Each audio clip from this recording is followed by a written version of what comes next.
Earlier this year, it was reported that World of Warcraft was no longer the most actively played MMO in the world, having been surpassed for the first time in its long 18-year history. The game, which accomplished this impressive feat, originally launched to critical disdain and a lowly Metacritic score of just 49 when it first released in 2010.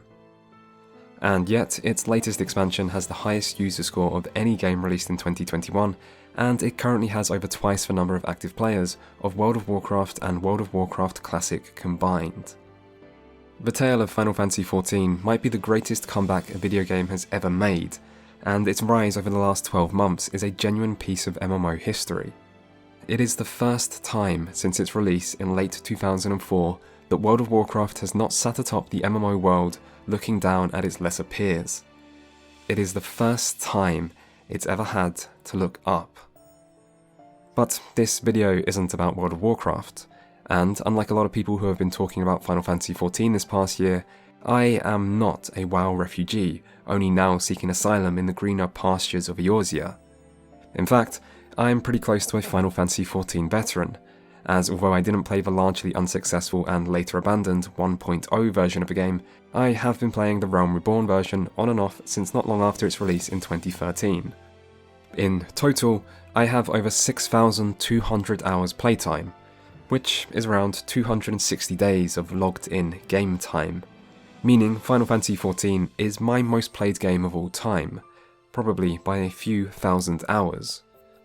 I've also played nearly every mainline Final Fantasy game, including some of XIV's predecessor, Final Fantasy XI, as well as many other big-name MMOs released in the last 15 years. Suffice it to say, this is a game which I have a lot of opinions about, but beyond that, it's also a game I believe is worth talking about, and a game of some significance within the industry. In a time when the entire MMO genre has seemed to be suffering a slow, agonizing death of new disappointments and old disillusionments, Final Fantasy XIV is one of the only overwhelmingly positive success stories. It might be the only MMO released since World of Warcraft which has been able to consistently grow its player base year on year, rather than just stem the flow of players leaving after an overinflated launch. And right now, its biggest problem is the kind other games can only dream of having, which is that there are actually too many players. Since the release of the latest expansion, Endwalker, every server has been at max capacity for most of the day, leading to queues of up to 5 to 6 hours just to log in during evenings and weekends in the first couple of weeks, and the recent popularity has become so much of a problem that Square Enix has had to suspend all sales of the game. Oh, and until recently, those queues of 5 to 6 hours could also give you errors, forcing you to have to re-queue multiple times. Enjoy. On the day Endwalker released, I was there at 9 AM when the servers came back online, but after queuing up once and then soon getting kicked from the game, I had to re-queue multiple times and didn't actually get to play until just before midnight, almost 13 hours later. That day, I may have been unlucky, but I've still never seen a queue situation quite this bad in any game before, and this problem, while no longer quite so bad, is still ongoing and affecting everyone. And yet, despite that, Endwalker still has the highest Metacritic user score of the year. Hours and hours, day after day, of people not being able to play a game they are paying a monthly subscription for, and the player base is still pretty overwhelmingly happy.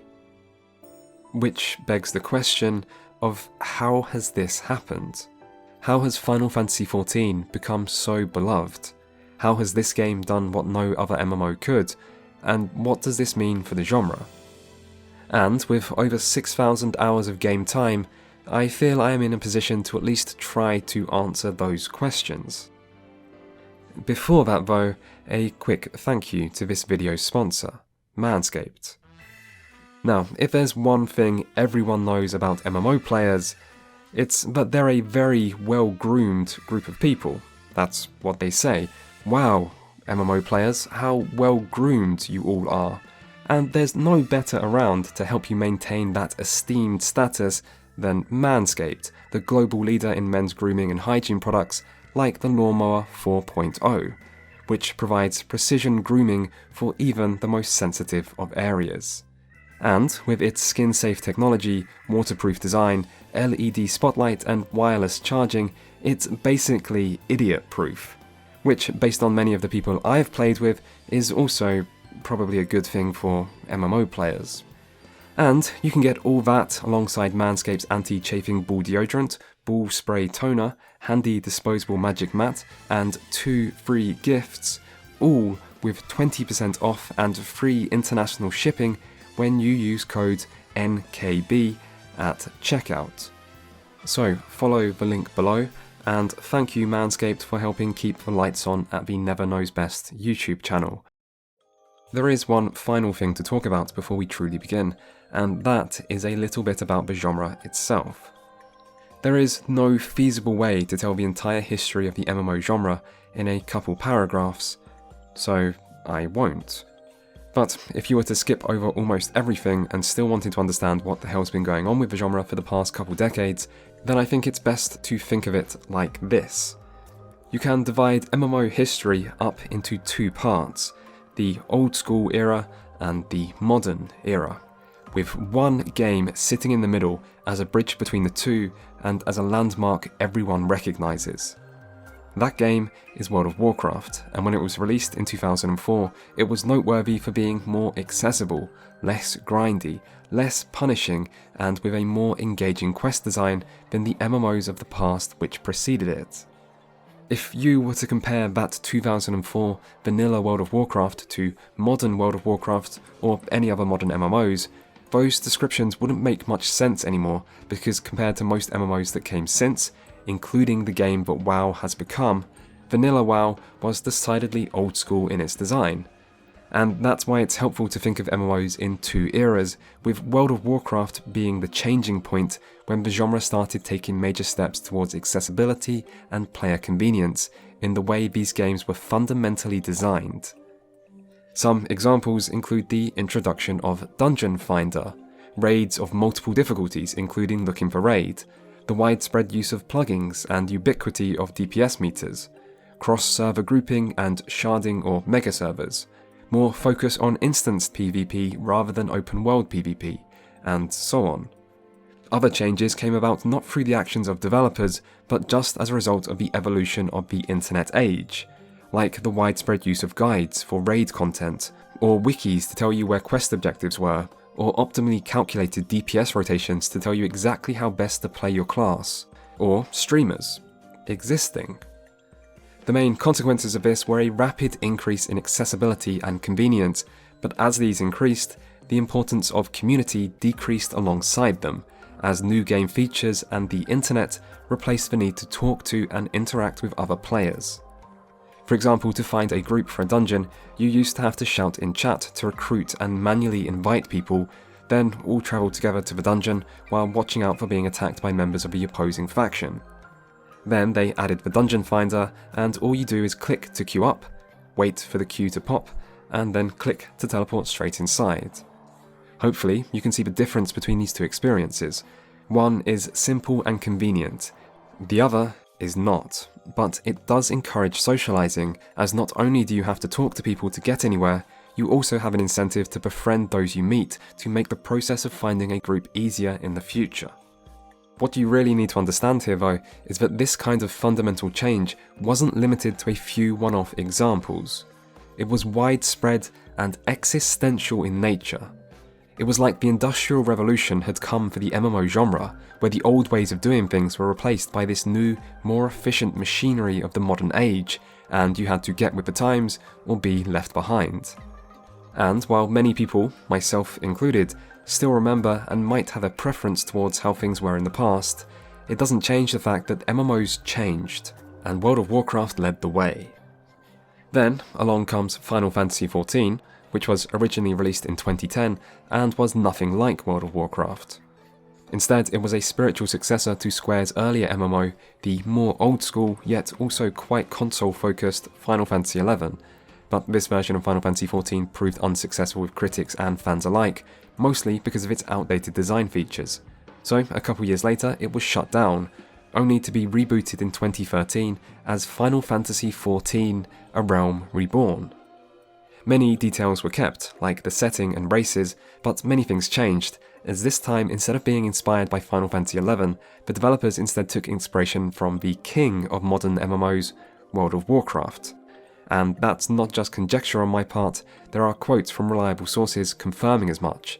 They make it sound like WoW became their holy bible in learning how to design a modern MMO. And so, the Final Fantasy XIV of today is a modern World of Warcraft inspired MMO through and through. But unlike World of Warcraft, which changed heavily along the way, this version of Final Fantasy XIV was built from the ground up with modernity in mind, and accessibility and convenience became a part of its DNA. This makes comparisons between these two games fairly sensible, as there are many ways the games are similar, but it's also worth remembering that Final Fantasy XIV is by no means the only game inspired by World of Warcraft. In fact, in the years which followed its initial ground-shattering success, there were several high-profile WoW clones, which at the time were sometimes ambitiously referred to as WoW killers, but none of them achieved their desired regicide, and the other MMOs which have went on to be successful over the last decade have tended to be those that are less inspired by World of Warcraft, like Guild Wars 2, The Elder Scrolls Online, Black Desert, and the still surprisingly relevant RuneScape. And by the way, that is basically every moderately sized MMO in existence right now. This genre is not as crowded as it once was, and the days when MMOs were seen as the future of gaming and were being compared to hardcore drugs on national television for the threat they pose to the youth of today are long past. In fact, the last decade has not been kind to the MMO genre, with success stories being few and far between. There was once hope for a new wave of Kickstarter MMOs, but it's now almost 10 years later and most either still haven't released yet, or should just never have released in the first place.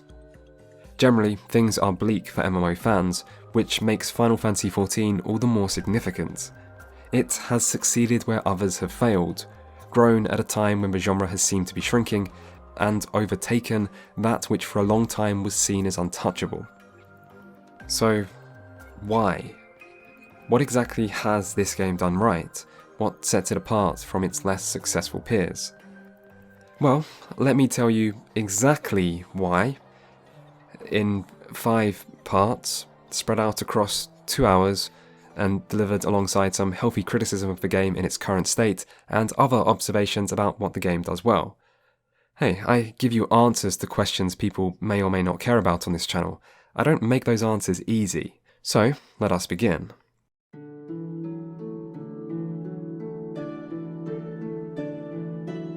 Every experienced MMO player knows that the early hours of these games are rarely the best, and Final Fantasy XIV is no exception. Still, compared to some games in the genre, Final Fantasy XIV is fairly easy to get into, although that might depend on where exactly you're trying to enter it from. Once you get past the minor annoyance of having to make a Square Enix account, you then create your player character, in a character creation that is overall good, but has some clear room for improvement. 4 faces per race and gender isn't really enough, particularly when some of them look like this, and who decided beard options should be face specific? That's not how beards are meant to work. Still, for most things there are plenty of options, and it's easy to make good looking characters at least. And with that done, your adventure begins. From here your experience will vary greatly depending on whether you're familiar with MMOs or not. Really, you could categorize all Final Fantasy XIV players into 3 not mutually exclusive groups. You have MMO fans here to try out a new MMO, Final Fantasy fans here to try out a new Final Fantasy, and fans of games with good stories here because someone told them this game has a good story and probably then continually pressured them to give it a go until one day they finally relented, even if just to shut them up.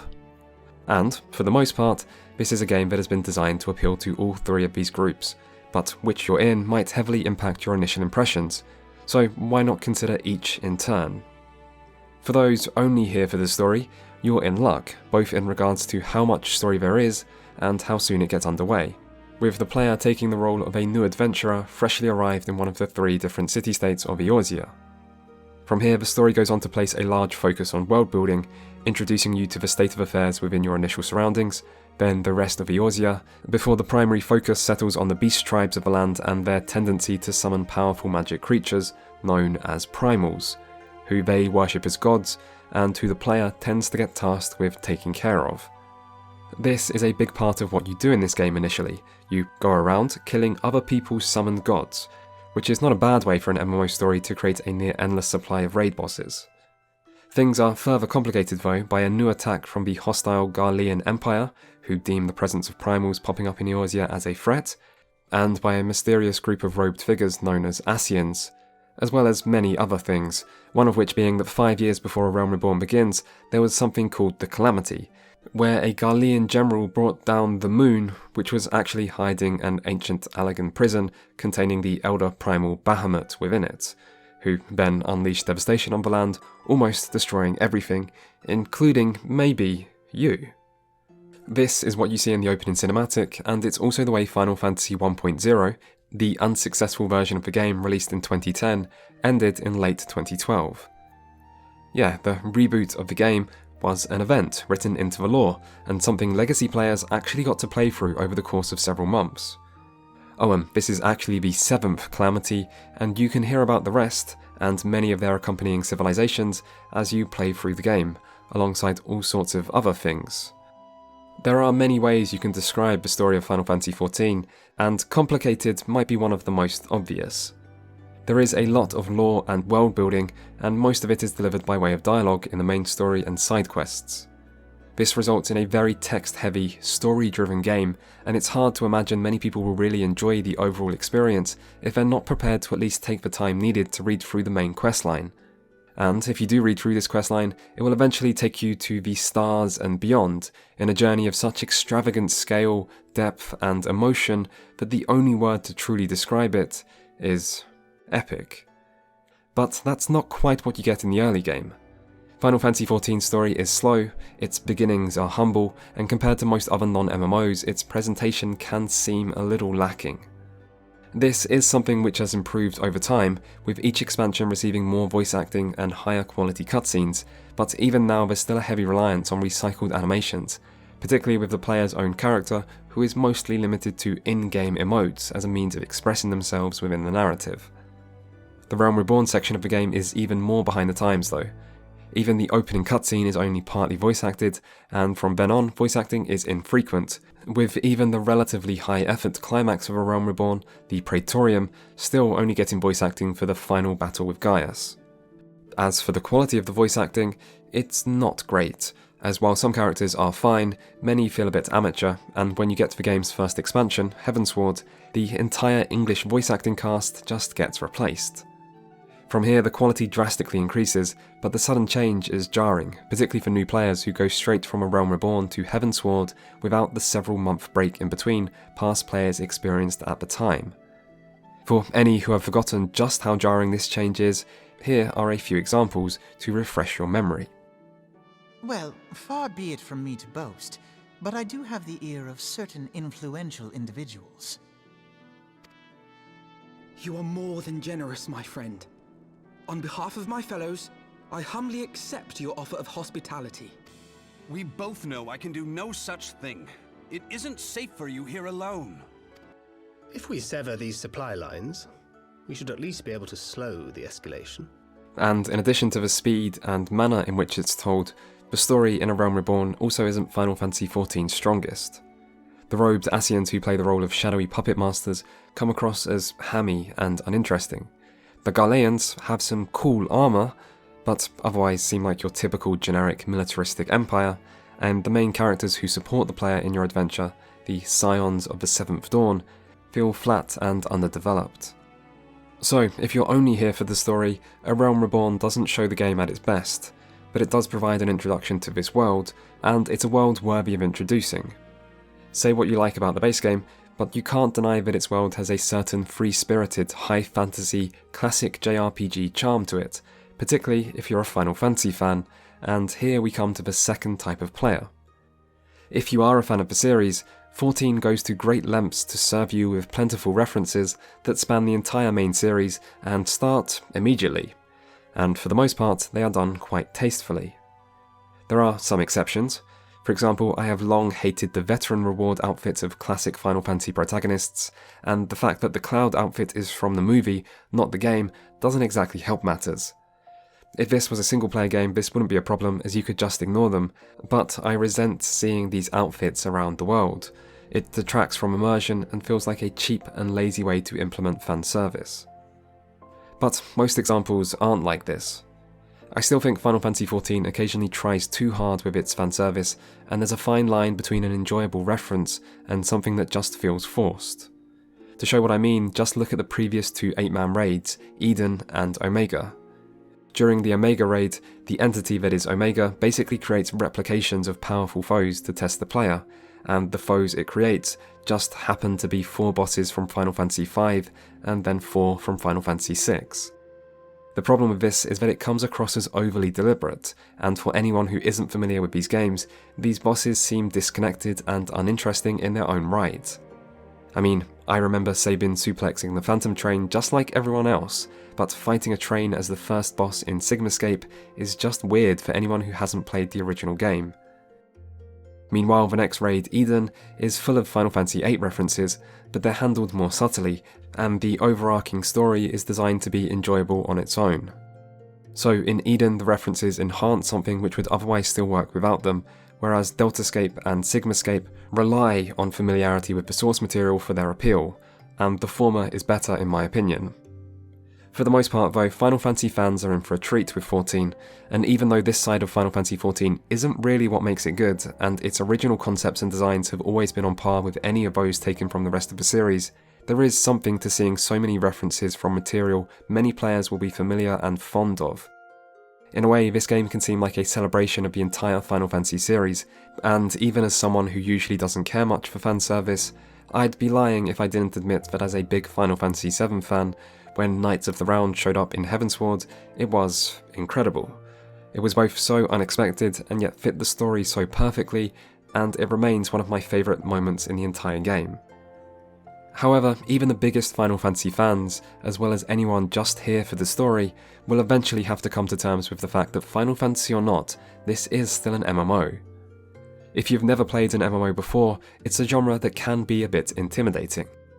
For starters, the amount of systems and UI elements players soon get introduced to might seem overwhelming, but compared to some games in the genre, the default UI doesn't look too bad here, and while the onslaught of tutorial pop-ups is initially rather off-putting, at least there is lots of information in-game to teach new players, including what to do in group settings.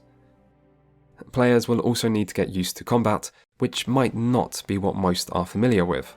Final Fantasy XIV has tab targeting combat, which is something with a long pedigree of MMO tradition, which basically means most people these days might consider it outdated. At a basic level, it works by manually targeting enemies and then using abilities that are assigned to your hotbar. The higher level your character gets, the more abilities they accumulate, leading to complicated rotations of combos, reactive skills, offensive and defensive cooldowns, and so on. Originally, tab target combat became the system of choice for MMOs due to net code limitations for early games in the genre, but these days its main advantages are accessibility and, eventually, depth. The downside is that it's not very dynamic or impactful, as the player plays little role in aiming or executing their attacks, because as long as your foe is targeted and you happen to be in range, everything is just a single button press. In some ways, it can feel a little like you're giving orders to a character rather than being the one actually controlling them yourself, as the mechanical execution for every ability is the same, and I imagine the younger generations have a strong preference for true action combat systems, as they feel more exciting. Still, while it might not be as engaging as some of its alternatives, it is easy to pick up, and neither JRPGs nor Final Fantasy games are exactly known for their great early game gameplay anyway. The other thing new players will need to get used to is that as this is an MMO, it means at some point you will need to play with other people. I know, other people? How disgusting. Who would want to play with them? Well, don't worry, my antisocial friend. Final Fantasy XIV is one of the most solo-friendly MMOs you'll ever find. You can even do most group content with NPCs instead of players, and gone are the days of actually needing to talk to people to get anywhere in MMOs anyway. You do have to group up with people to complete dungeons and trials sometimes, and you do need to complete many dungeons and trials as part of the story, but the process is effortless thanks to an easy-to-use automatic group finder. The skill requirements are always rather low to avoid excluding anyone, and the people you will meet are, probably pretty quiet. It's rare to see more than the odd hello and thanks for the group in most group settings, and there's certainly no need to socialise. Just ignore the people you see around the main square of Limsa Laminsa. You will never find a more wretched hive of scum and villainy.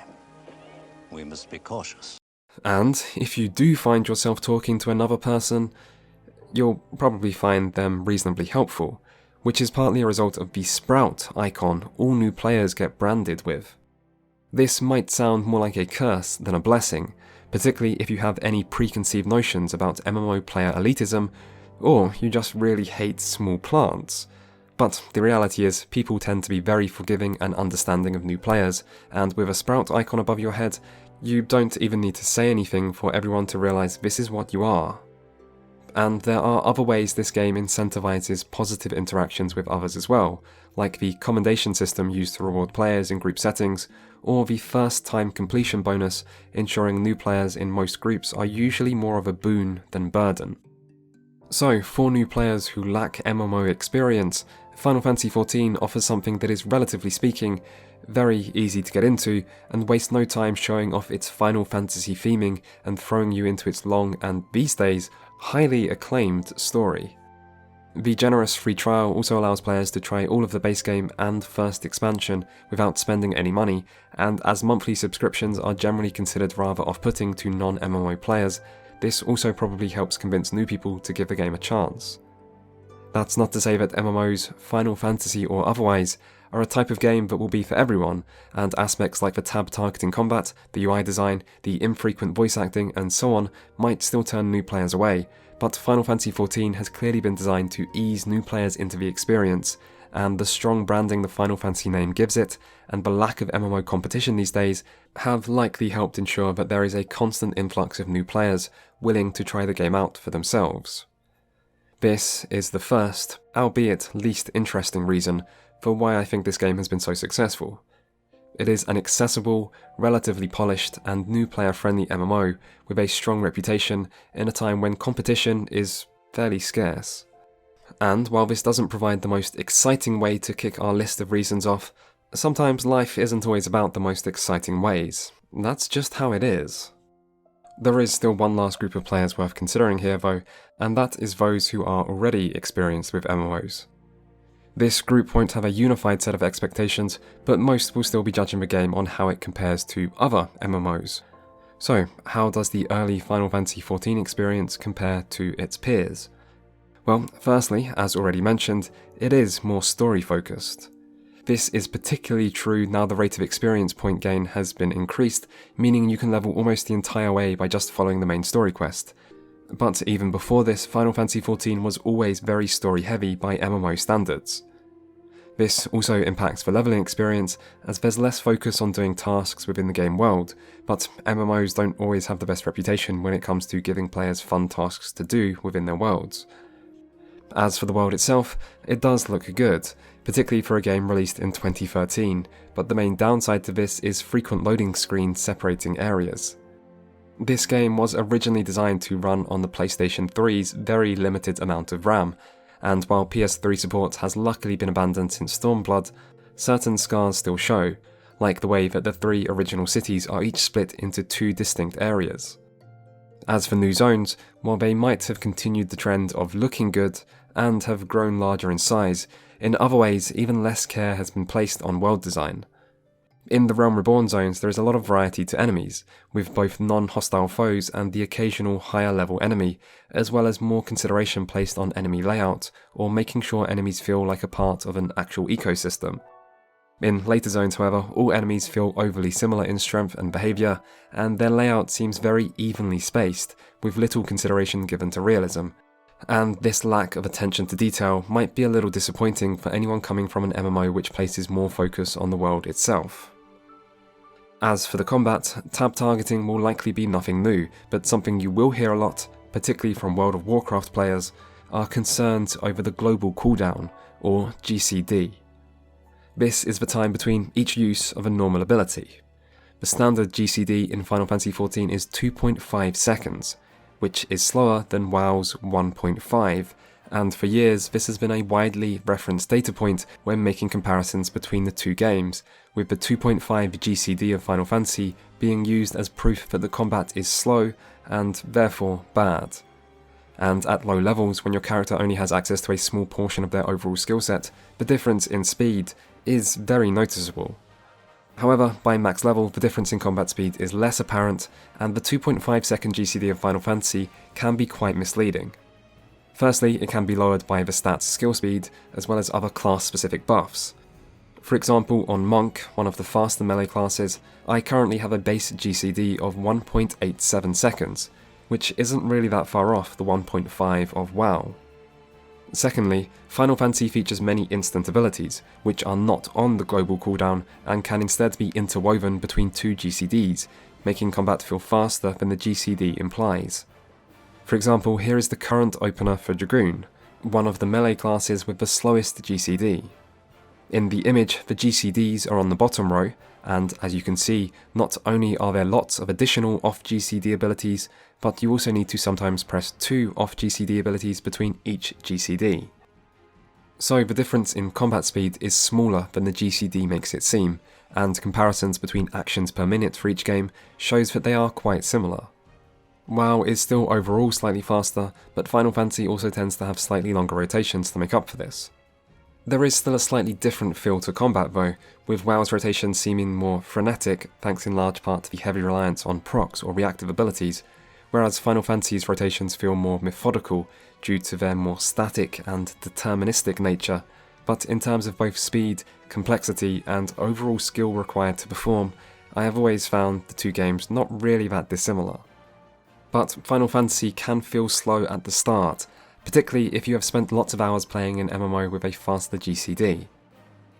A bigger and yet less talked about combat difference between these two games is when abilities actually trigger.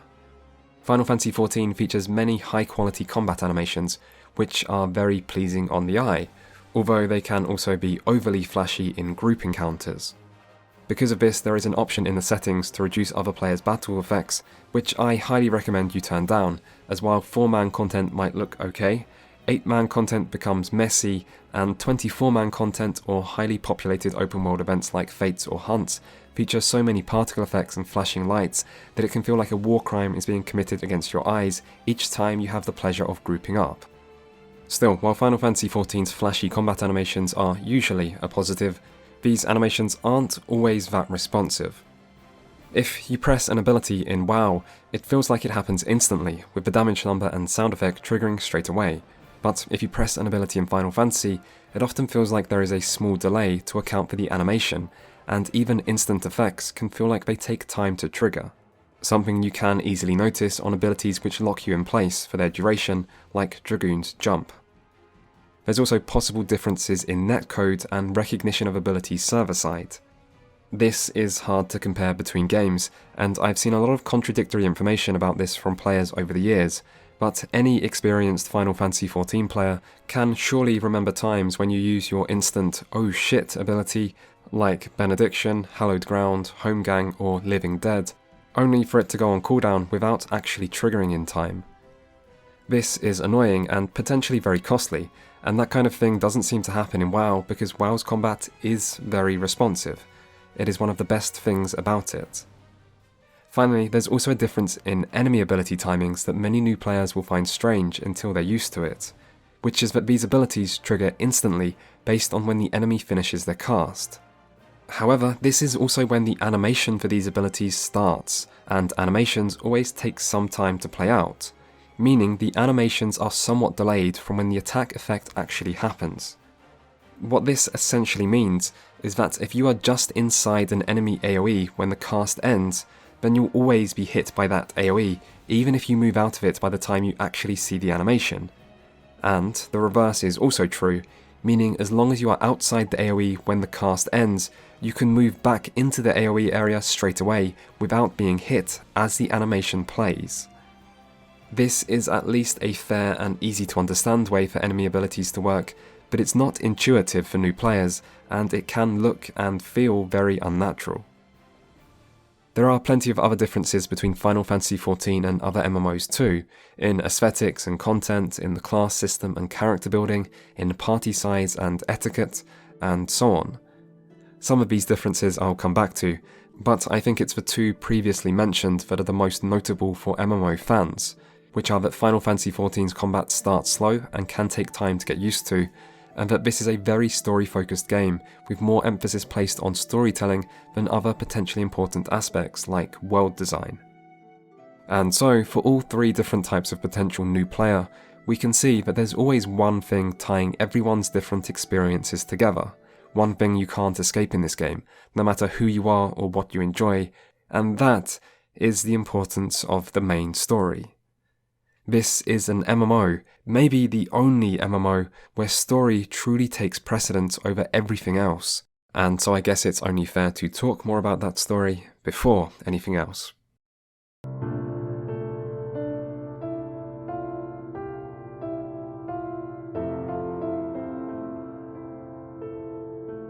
MMOs are unique because, unlike other games, in MMOs you are not the main character. Instead, you're just one of many players who have to work together in this collective world, all sharing the spotlight. But someone might have forgotten to tell that to Final Fantasy XIV. Because here, you are not just the main character. You are the most main character who has ever main charactered a video game, and that's not an exaggeration. You are the Warrior of Light, hero of Eorzea, Blessed of Hydaelyn, ender of the Dragonsong War, liberator of Alamigo and the Eastern Front, and vanquisher of countless Primals, Garleans, Ascians, and anything else stupid enough to get in your way. You are beloved, respected, worshipped, and praised by all, and you kind of deserve it. Here, everyone is your simp. If you look up the word hero in an Eorzean dictionary, you will find a small picture of yourself, and every NPC you've never talked to dreams of the day they get to share a cutscene, just one, not even voice-acted cutscene, with you, the Warrior of Light. And, as for all these other people you see running around, dancing in the main square of Limsa, sitting in the housing districts crafting potions, camping out rare spawning fates for just 15 more minutes. Who are they? Who cares? Compared to you, the Warrior of Light, they're nothing. Just extras lucky enough to make a cameo in your story, who are only really there to stop the world feeling empty and keep you company as you wait around for the next time you're needed to save the day. There is a part of me that believes MMOs should always play to their strengths, and that includes in how they tell their stories. MMOs are unique because of the other people you share the world with, and it therefore stands to reason that the best MMO stories should incorporate this aspect into their narrative to tell a story only games of this genre can. Most modern MMOs don't do this, however, maybe because creating a narrative without a defined main character for events to revolve around is challenging, and Final Fantasy XIV proves it's not really necessary either. An MMO can work with a single-player style story, and while that might be a little disappointing from a theoretical standpoint, it's hard to argue with results. There are some major caveats to any praise given to this game's narrative, however, the first of which has already been mentioned. When A Realm Reborn first released, reviews actually tended to be very positive about its story, but compared to each expansion released since, the difference in quality feels clear, in storytelling, writing, and originality. But A Realm Reborn does lay an important foundation, which each subsequent expansion has built upon. The first, Heavensward, makes for the most noticeable jump in quality. Where A Realm Reborn's primary focus is on world building, and its action is split between various primal-obsessed beast tribes, ongoing Eorzean politics, and the latest Garlean invasion, Heavensward is instead more focused, telling the story of the isolationist city-state Ishgard and its 1,000-year conflict, the Dragonsong War. You begin by leaving the base game behind, literally and metaphorically, as you're forced to take refuge in Ishgard, before setting off on a journey through the surrounding lands to discover the truth of the long war's history, while accompanied by a small group of relevant characters who each provide a different perspective on events.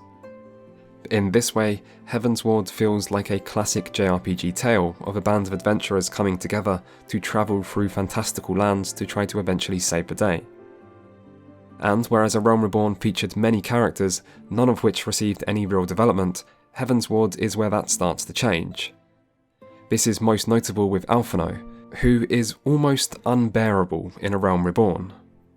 If you haven't played through this section in a while, you may have forgotten this, but from below quality voice acting, to his know-it-all personality, to his young age and Mary Sue-like status, he really comes across as annoying and unlikable. And it almost feels like the writers realised this, because between A Realm Reborn and Heavensward, some major things go wrong for him, leaving him greatly humbled. In Heavensward, we then see him have moments of self-reflection through which he has a chance to grow and mature, and suddenly his self-importance and idealism is tempered against his newfound sense of perspective, and he actually becomes quite likeable. Heavensward is also where these supporting characters first start to feel like your friends. There's a moment early on I've always liked where Tartaro and Alphinaud are accused of heresy and demand a trial by combat. Except Tartaro has no combat experience, so she calls on you to be her champion, and it feels good to stand up for someone who you know has been wrongly accused. Games always act like everyone is best friends with the main character, but it's moments like this which actually allow you to feel that friendship, and it makes sense that the struggle the main cast of Heavensward go through would ultimately bring them together. Most of these positive trends continue with each later expansion. Stormblood is the black sheep of the post-Realm Reborn family, but its story is still a lot stronger than the base game. It continues the overarching plot of the Garlean Empire, as the player seeks to liberate the city-states of Alamigo and Doma from Garlean control. The way the narrative is split between these two distinct and far-apart fronts leaves the story feeling slightly fractured. Its depictions of war never truly manage to live up to the grand scale an event like this should have, and Stormblood's attempt to focus on a single important character, Lys, feels like a less successful repeat attempt of what Heavensward did with Alphinaud. But in other ways, the story has plenty of fun moments, and its relatively simple and action-driven nature makes for a nice change of pace from the frequently exposition-heavy and sometimes convoluted story elements seen in so much of the rest of the game. It might be the weakest overall expansion in terms of narrative, but it's had some strong competition. Speaking of which, the next expansion, the fan favourite Shadowbringers, has the player journey to an entirely new dimension which is being drowned by light.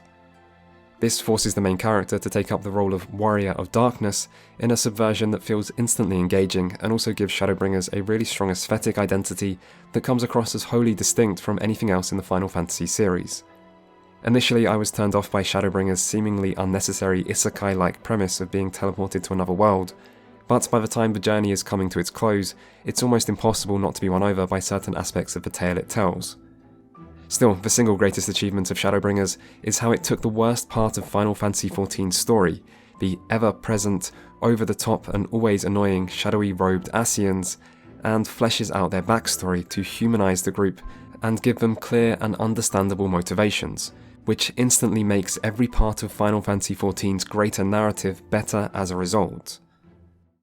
Finally, there is Endwalker, which provides an apocalyptic finale to the entire overarching story the rest of the game has been telling, and it is stunning in its grandeur, ambition, and sheer unexpectedness. As it's still relatively close to release and the events of Endwalker carry such significance, I'll avoid talking about them in detail to avoid spoilers, but I will say that the trailer for Endwalker shows the player's character going to the moon, a feat with some tradition in the Final Fantasy series, but while you might expect something like this to be the finale of Endwalker, it is not. It isn't even close. You are going to places and defeating enemies that you would expect to be a normal game's final boss before you even make it to the expansion's halfway point, and then it just keeps going to more places and greater things that no one would have predicted. And when the ending finally does come, it is truly special. That's not to say that everything about this story necessarily works, but at the same time I can think of few things in gaming quite like it. There are problems with Final Fantasy XIV's story and the way the game chooses to tell it, but I do think it needs to be stressed that while this story does have its lows, its highs are also some of the highest you will ever see in a video game, and it provides a journey like few others. Still, about those problems. You know, call me old-fashioned here, but one thing I do value in a video game is feeling like I am actually playing it. And there are long stretches in Final Fantasy XIV where that feeling is lost, because while the narrative quality might have increased over time, interactivity has decreased, and it wasn't that great to begin with. So much of this game is spent watching cutscenes or reading dialogue, and outside of the occasional dungeon, trial or scripted single-player set piece, there just isn't any meaningful gameplay. And no, going to an ominously glowing circle to kill a couple enemies that spawn in is not meaningful gameplay, but often you don't even get that. Every quest just contains so much writing, which is fine when the events the writing is covering feel important enough to justify this, but even when the main story slows down and sends you on relatively unimportant errands for a while, the density of dialogue just continues. In the end, this can be exhausting, even if you enjoy the story, and throughout the last 2 expansions I found myself always longing to get to the next dungeon or trial, just to get a brief moment of respite where I could feel like I was actually playing the game again. The irony is that while A Realm Reborn has the weakest story by far, in other ways it also had the best questing experience, as you were regularly sent out into the world to fulfill some objective, which had afforded the player small breaks from the constant barrage of text boxes. But Heaven's Ward started the trend of more story and less gameplay, and then Shadowbringers ramped this up several degrees further to the point where the gameplay is barely there anymore, and then Endwalker goes even further. And the few new attempts at gameplay-focused quests, like the sections where you target something with a crosshair or Endwalker's new trend of following missions, have largely been unsuccessful. Killing enemies and finding objectives in the game world isn't great, but it's better than this, and at least it can be used to highlight interesting areas and make players feel like they are actually interacting with the world. In this regard, I've come to really appreciate the dialogue choices that have become more frequent as the game has went on, as they at least make dialogue feel slightly more interactive, and despite not changing anything major, some are still used to really great effect, with one in particular at the end of Endwalker being a great example of how a small touch of player agency can add so much meaning to a particular scene, but these choices still aren't enough. Ultimately, a good story is always better when it's supported by good gameplay, which Final Fantasy XIV's main quest often fails at, and for some players in particular, this lack of gameplay might really detract from their enjoyment. The second major problem I think needs to be at least acknowledged is that the story sure can be a bit convoluted. There is now Aether, Dynamis, the Echo, the Blessing of Light, summoning, teleportation, tempering, sundering, reincarnation, time travel, memory transferring, alternate dimensions, and on and on. These elements aren't just lazily thrown in for a cheap twist or overly convenient plot resolution.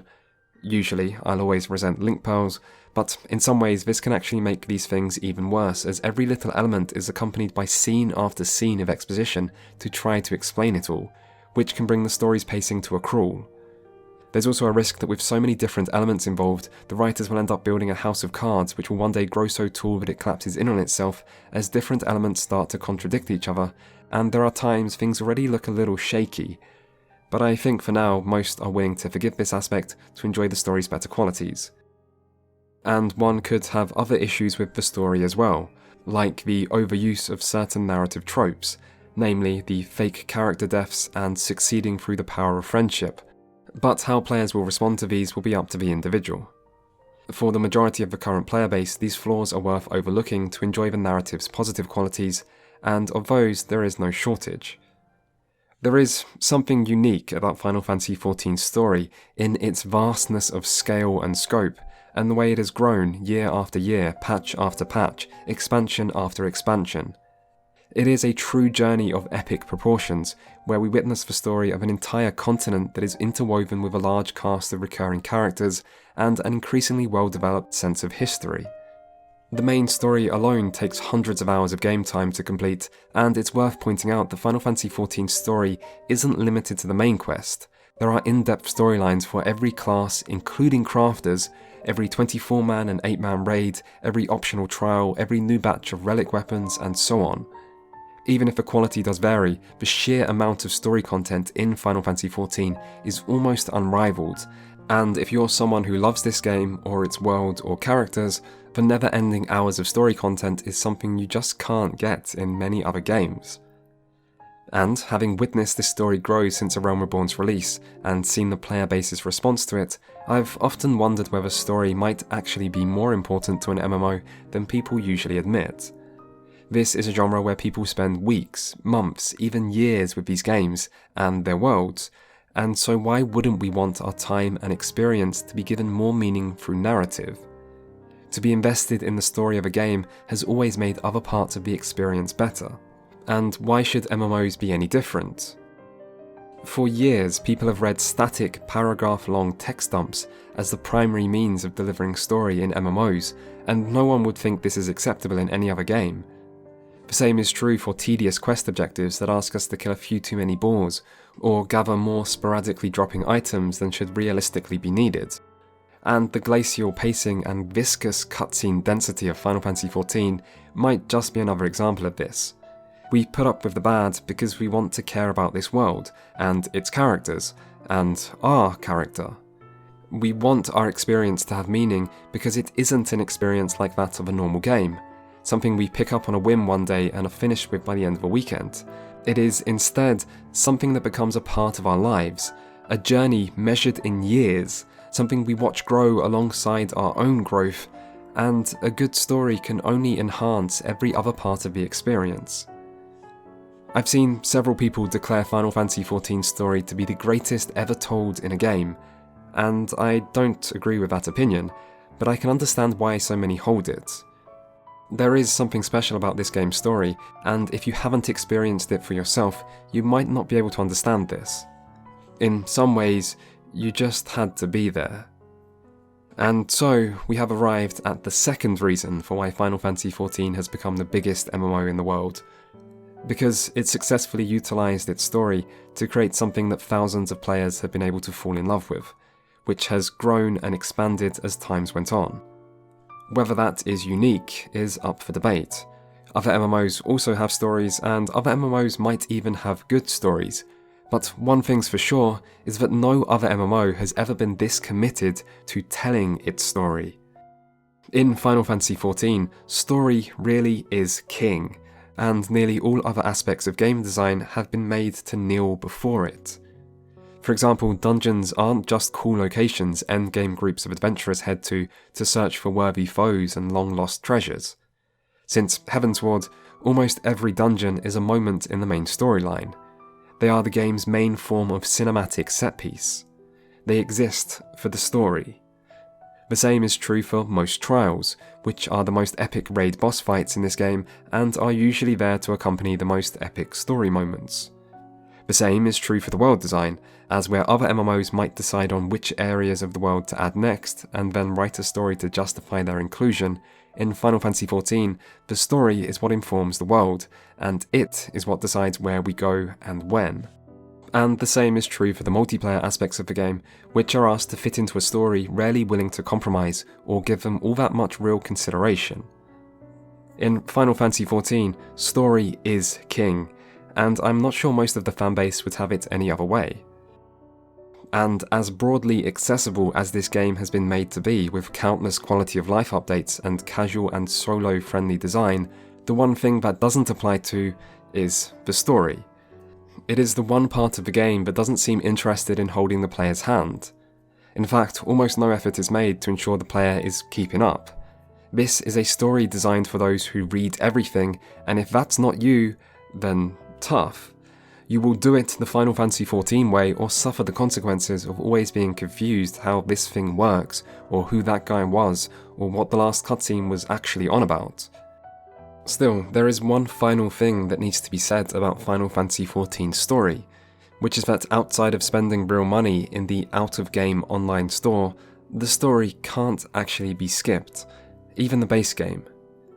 By comparison, every World of Warcraft expansion since Warlords of Draenor has come with a free level boost potion to take you instantly to the latest content, and this has become the norm for MMOs in the past decade, where no one is left behind and getting to max level is always made as easy as possible.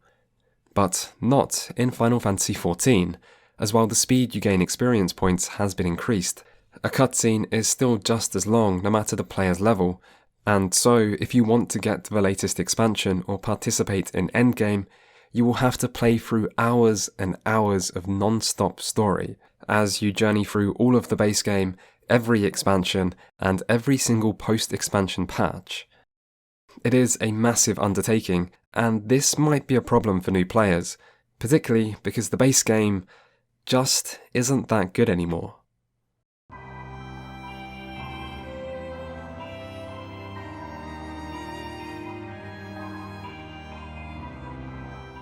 What is the biggest mistake World of Warcraft ever made? I'm sure there are lots of varied answers to that question, and I'm not going to try to convince you mine is the objectively correct one, but I do want to share it with you anyway. Because, in my opinion, the greatest mistake WoW ever made was how each expansion was designed to invalidate older content. It has been 18 years since World of Warcraft first released, and there is 18 years worth of content in that game, at least some of which is very good, but almost none of it is relevant to the game as it is today. I guess no one knew at the time that WoW would still be going fairly strong 18 years later, and you can't blame anyone involved for not thinking of an 18-year plan when the Burning Crusade first entered development. But with the always helpful benefit of hindsight, you cannot convince me that the short-term oriented, only one expansion matters at a time design of that game was the right one. World of Warcraft has had plenty of good content over the years, which should never have been treated as simply disposable. In this regard, Final Fantasy XIV has done something very clever, whether intentional or not, because while World of Warcraft is, at its core, an endgame, meaning PvP and raiding, oriented game, Final Fantasy XIV isn't. Its greatest focus is, and always has been, as was just discussed, the story, and with each expansion released, that story has only grown. It has been expanded bit by bit into something greater than what came before, and so the release of a new expansion isn't to the detriment of the rest of the game.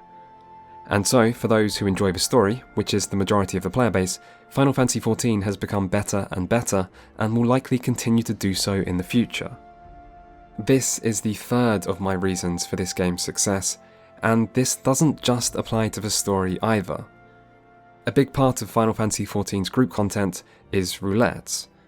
These are dungeons and easier difficulty raids that are divided into different categories, which the player can then queue for to play through one at random for a bonus reward. If you want to level a different class, or gather endgame currencies, roulettes are one of the best ways to do so, both due to how enjoyable they can be thanks to their large and ever-expanding amount of variety, as well as how rewarding they can be thanks to the daily bonus. If there is a particular type of group content you don't want to do, you can always ignore that particular roulette, and so overall this content makes for a nice, relaxed endgame activity that you can also do alongside friends. But even more importantly, this also ensures new players doing old group content for the first time will still have people to complete it with, while also keeping older group content relevant no matter the expansion. This is clever game design that benefits the whole player base, and Final Fantasy XIV is ahead of many of its peers in this regard, as group content is not just forgotten or doomed to irrelevancy the moment it falls out of the current expansion spotlight. However, for both story and group content, it's hard to deny that A Realm Reborn, which is the base game and therefore the first thing new players will experience, is letting the team down a bit in both its story, group content, and overall leveling experience. The story's problems aren't that drastic, and it's worth remembering that it did receive a positive reception in most reviews when A Realm Reborn first released.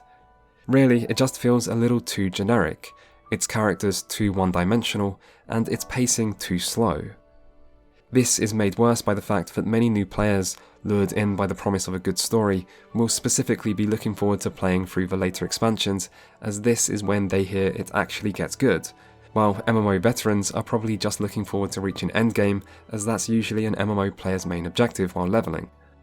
In this way, A Realm Reborn's average story becomes a barrier to players that gets in the way of better things still to come, which might make it seem even worse.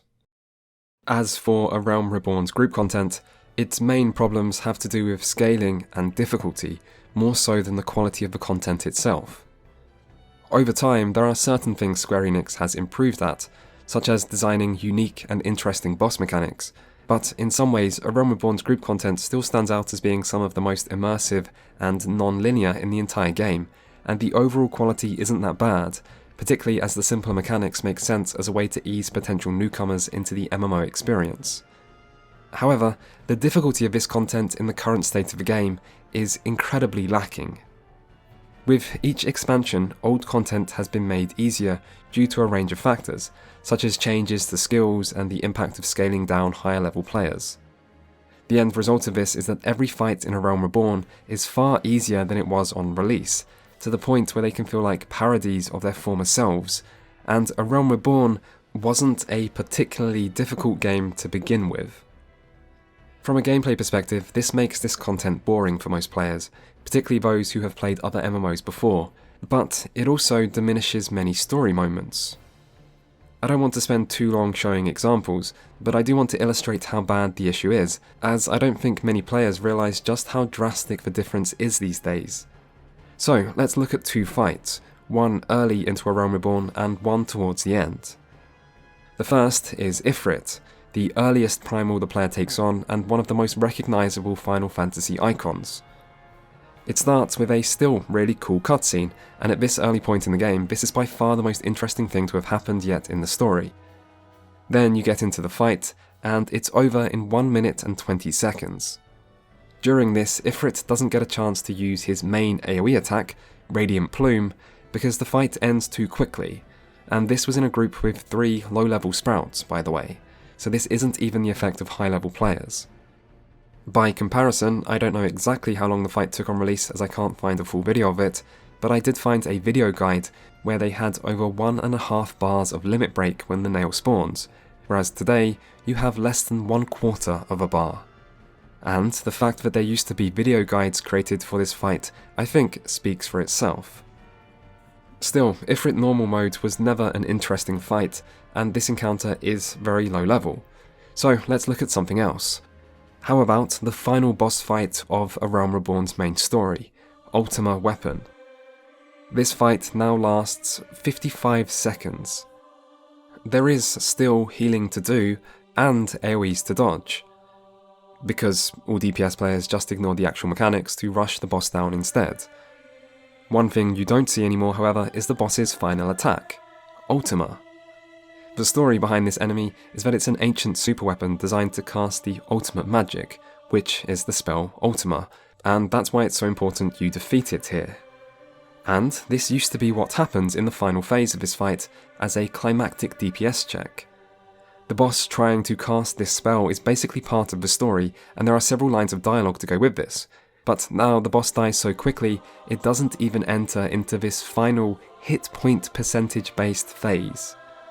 Even worse than this though, is that as this fight now lasts less than a minute, it means you only get 1 minute into the boss's theme song, which means you don't get to the best part.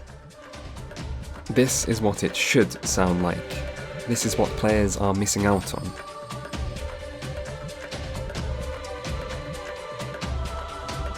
Wait for it.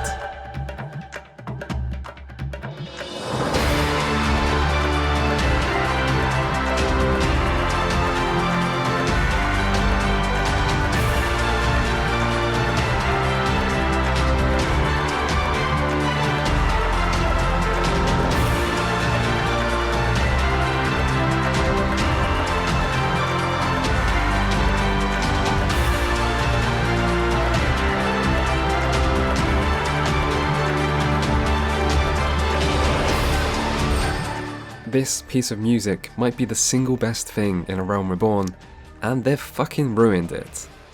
This part doesn't even come close to playing, by the way. You'd have to fight Ultima Weapon 3 times as it is right now just to reach it.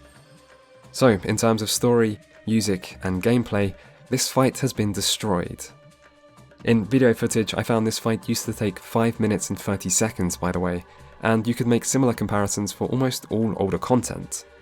I feel I need to repeat my earlier point, but this content was never particularly challenging, and it was already at a good difficulty level for new players. This content did not need, nor could it afford, this reduction of difficulty, and this isn't just a Realm Reborn problem either. it affects all older content to some degree, including other important story moments like the final boss of Heavensward or Stormblood. I'm sure some max level players are listening to this right now thinking it's a good thing everything is so easy, because it means quicker roulettes, but roulettes could be changed to give more XP or tombstones if the time they take is an issue, and the quality of the content should always be the priority. This doesn't help new players either, as the complete lack of challenge just removes all incentive to actually learn to play your class or take boss mechanics seriously, while ensuring that when challenging content does finally appear, the spike in difficulty might be too sudden for people. It is an asset that older content is designed to stay relevant, but it can't be neglected in this way, and that's what's happened here. The lack of difficulty isn't a deliberate change, it is an unintended consequence of many other changes made as the game has evolved, but new players and the content itself deserve better. This isn't the only problem with low-level gameplay, however, as this content is also hurt by the lack of player abilities. Due to the increased rate players gain XP, this isn't much of a problem for new players, at least for the earlier levels, as new abilities are unlocked frequently. However, by level 50, every class is left feeling rather basic. This makes things less interesting for new players, but the real problem is for max level players doing level scaled content, as they lose so many abilities when scaled down that every class feels bad to play. The reality is, classes have evolved over time with each new expansion, but at the same time every class was basically better to play at level 50 in A Realm Reborn than it is now in Endwalker when players are scaled down to level 50. For a quick comparison using Dragoon, in A Realm Reborn you also had the following skills: Heavy Thrust, Internal Release, Lobotomize, Leg Sweep, Impulse Drive, Power Surge, Ring of Thorns, and maybe also Fracture, if you were a Fracture using kind of guy. That's at least 7 less DPS related skills, in addition to the more advanced base rotation and the much more important positionals, and what have they got in return? True North and Arm's Length, skills which exist to allow you to do less. Dragoon wasn't particularly difficult or interesting to play in A Realm Reborn, but it was a lot better than it is now when scaled to 50, and this becomes even more apparent when you compare how classes were in Heavensward to how they are at the moment when scaled to 60, or in Stormblood to how they are now scaled to 70. The reason this has happened is because each expansion has added new skills for every class, but in order to prevent overall skill bloat, each expansion since Stormblood has also removed some skills. And while players may each have their own favourite ability that has been axed that we miss dearly to this day, generally the way the developers have went about this skill compression has been fairly intelligent, with those targeted often being unimportant and with many skills simply being combined. However, this has still left lower levels feeling pretty empty, particularly for max level players who have grown used to having access to their full range of abilities.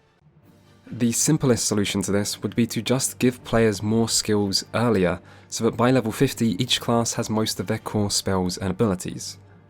Basically, change it so that the skills each class has right now at level 60 are what they have at level 50, and then tweak the remaining skills currently gained from 60 to 80 to be gained earlier. This would mean players would unlock fewer skills as they level from 50 to 80, but so what?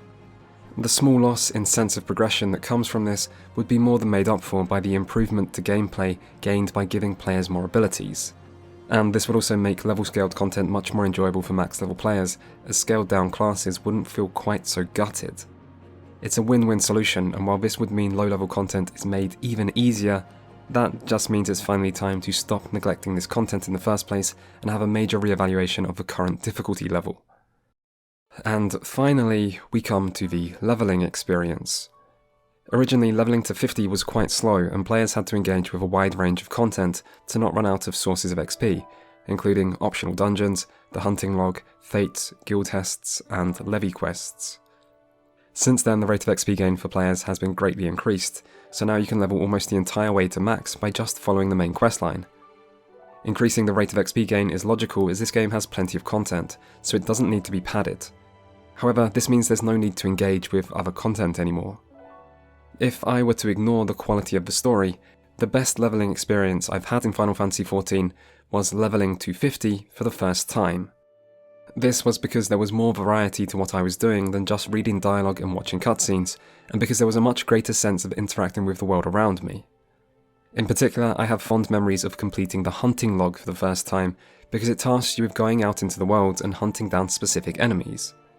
The log does provide a general location, but you still have to search this broader location yourself, which leads you to paying attention to the world around you, going to places you've probably never been, and seeing sights you may never actually see otherwise.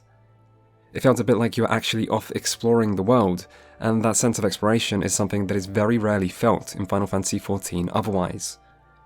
You can still complete the hunting log, of course, but I wonder how many new players actually do, as there's no real XP incentive to it anymore.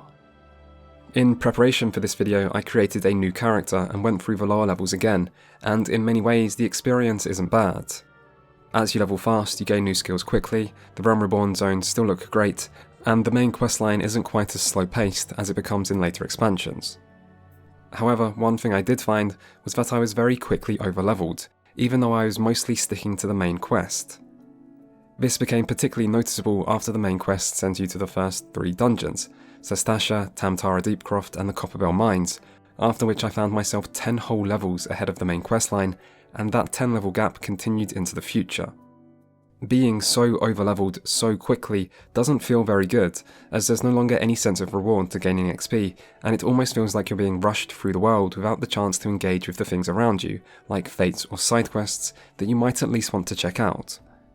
Still, leveling to 50 and following the 2.0 main questline isn't the real problem right now, as, at least for this section, there's still a good sense of progression, it doesn't take too long, you never run out of things to do, and you're always seeing new parts of the world. The problems really begin in the post-Realm Reborn, pre-Heavensward section from patch 2.1 onwards. Originally, there were major patches released every few months, and each came with new content, including new main story quests. In total, there was 103 of these quests, and playing through some of them every few months after each major patch wasn't that bad. But playing through all of them in one go after you've already completed the Realm Reborn questline and reached level 50 is a tedious slog. To remedy this, the developers reworked the entire Realm Reborn main questline to try to shorten it in patch 5.3. This removed a grand total of 45 quests, while shortening some of those left, with the post-Realm Reborn section being decreased from 103 to 80. This wasn't a bad effort to try to fix what by that point had become a well-known problem of the base game, but it still isn't enough. Cutting content is difficult, as some quests can't simply be removed without other quests making less sense, but after playing through most of the 2.x main questline, I still felt there was room for further streamlining. For example, in the patch 2.1 questline, you could remove the pointless trip to Mordona and instead go straight into the Moogle King quest. In patch 2.2, you could remove the first 2 quests that focus on the missing crystals and instead go straight to Udar to meet Yugiri.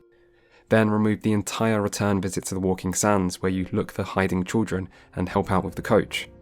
Then when you move on to the Leviathan questline, there's a couple more steps that could be removed, and so on, you get the idea. I won't go through every patch. The point is, there is still room for shortening these sections, it just might require some minor text rewrites to allow the rest of the story to still make sense. However, if you really want to streamline the Realm Reborn main quest, the real space where fat is begging to be trimmed is in the 2.0 questline, which is for level 1 to 50 content, where you are still frequently sent on unimportant tasks that serve little purpose beyond giving the player busy work. These negatively impact the story by slowing its pace, and at this point, the best solution to the Realm Reborn problem might be to further reduce the main questline, particularly the 2.0 content, and then change the original main questline to take the player to level 45, with the 2.1 to 2.5 content being adjusted to take the player from 45 to 50.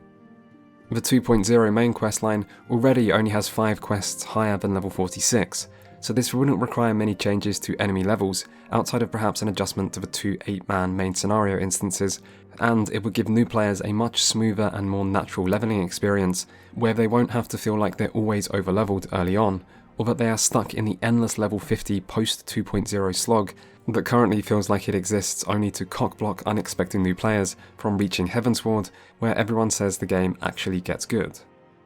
Still, there is an overarching point I'm trying to make here, which is that a Realm Reborn can, and probably should, be improved.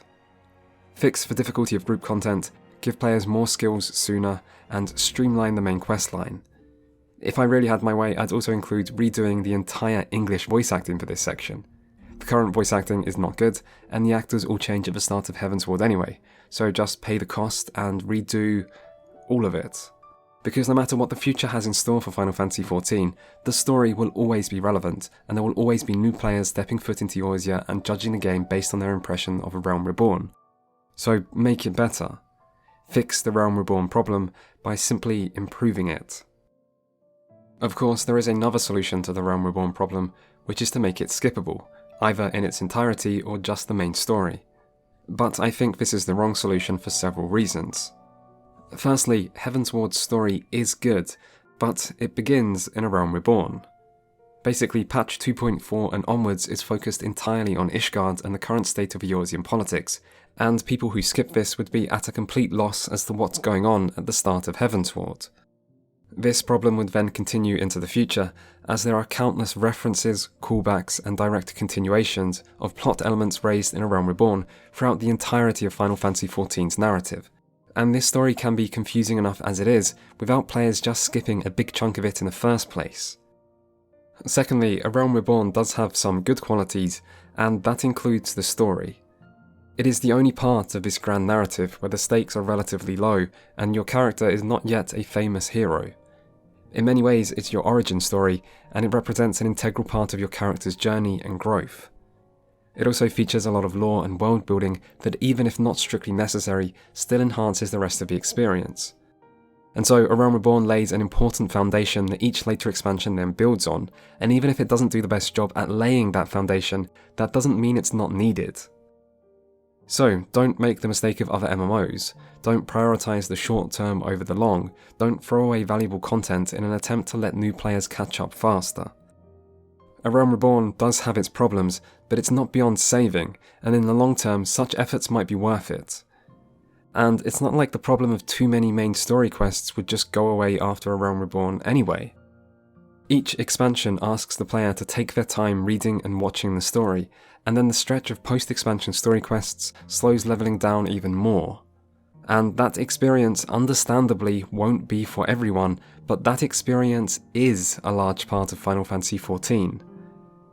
With the benefit of hindsight, I do think the post-expansion story quests, those introduced after every expansion in patches 0.1 to 0.5, should have been designed to be much shorter, with more of the story they feature being told in optional supporting questlines, in order to allow players who come later to have a better catching up experience.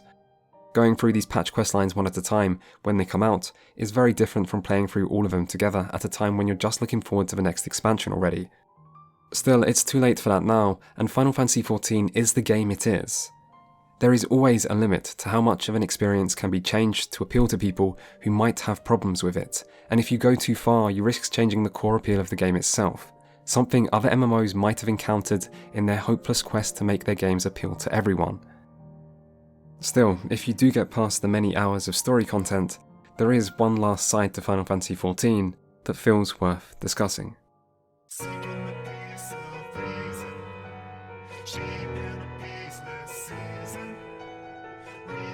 If there's one MMO-related saying I have always hated, it's that endgame is whatever you want it to be. This is something repeated by MMO players, journalists, developers, marketing teams, and just about anyone else who ever says those three little letters, and it's not actually helpful. I mean, sure, in theory, you can do whatever the hell you want in an MMO, just like in any other game or any other aspect of life. We all have free will and the potential to entertain ourselves in unexpected ways, but so what? All you're saying is that different things are theoretically possible in your game, but different theoretical possibilities are a universal facet of life, and all you're really doing by parroting this statement is avoiding a very reasonable and probably earnestly asked question. So next time someone asks what the endgame is like, or what is there to do at endgame, just tell them. It's not some impossible to answer conundrum. What are the main things players do when they reach max level, and what are the main types of content being added to the game to support this? So, what is the endgame like in Final Fantasy XIV? Well, that's the great thing about this game. The endgame is whatever you want it to be. Nah, I'm just messing with you. Let me actually answer that question for once. If we consider that the main story and initial experience leveling is the not endgame part of the experience, then endgame is the various activities one might do after finishing the story. There is of course all sorts of different potential activities this could include, and this game does have a lot of content, but I think we can nevertheless still categorize them into 3 broad groups without being too reductive.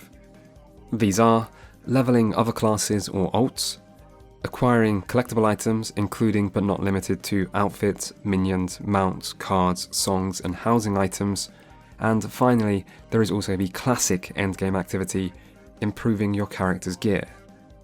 So let's deal with each of these one at a time.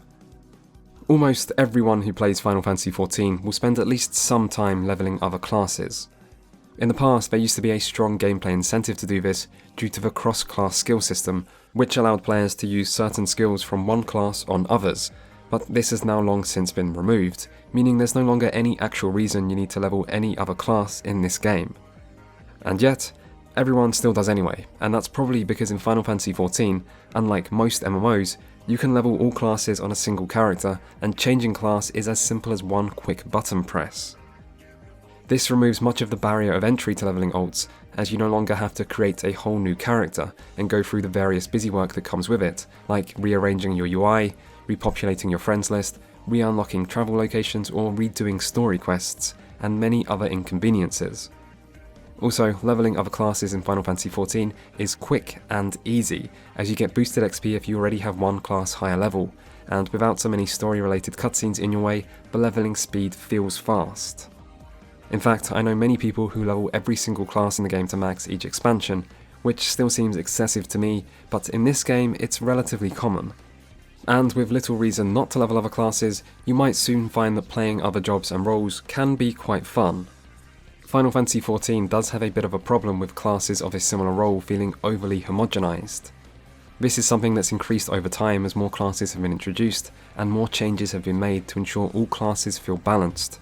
And, to its credit, Final Fantasy XIV does have very strong class balance, and you can play whatever class you want in raids without seriously disadvantaging the average group, and don't listen to anyone who tries to tell you otherwise. If you think the difference in class strength in this game is bad, all you're really revealing is that you've no experience with other MMOs. And I remember when Stormblood first released, and every monk was crying about how hopelessly weak they are compared to the newly released Samurai, and how no one will ever use monk again.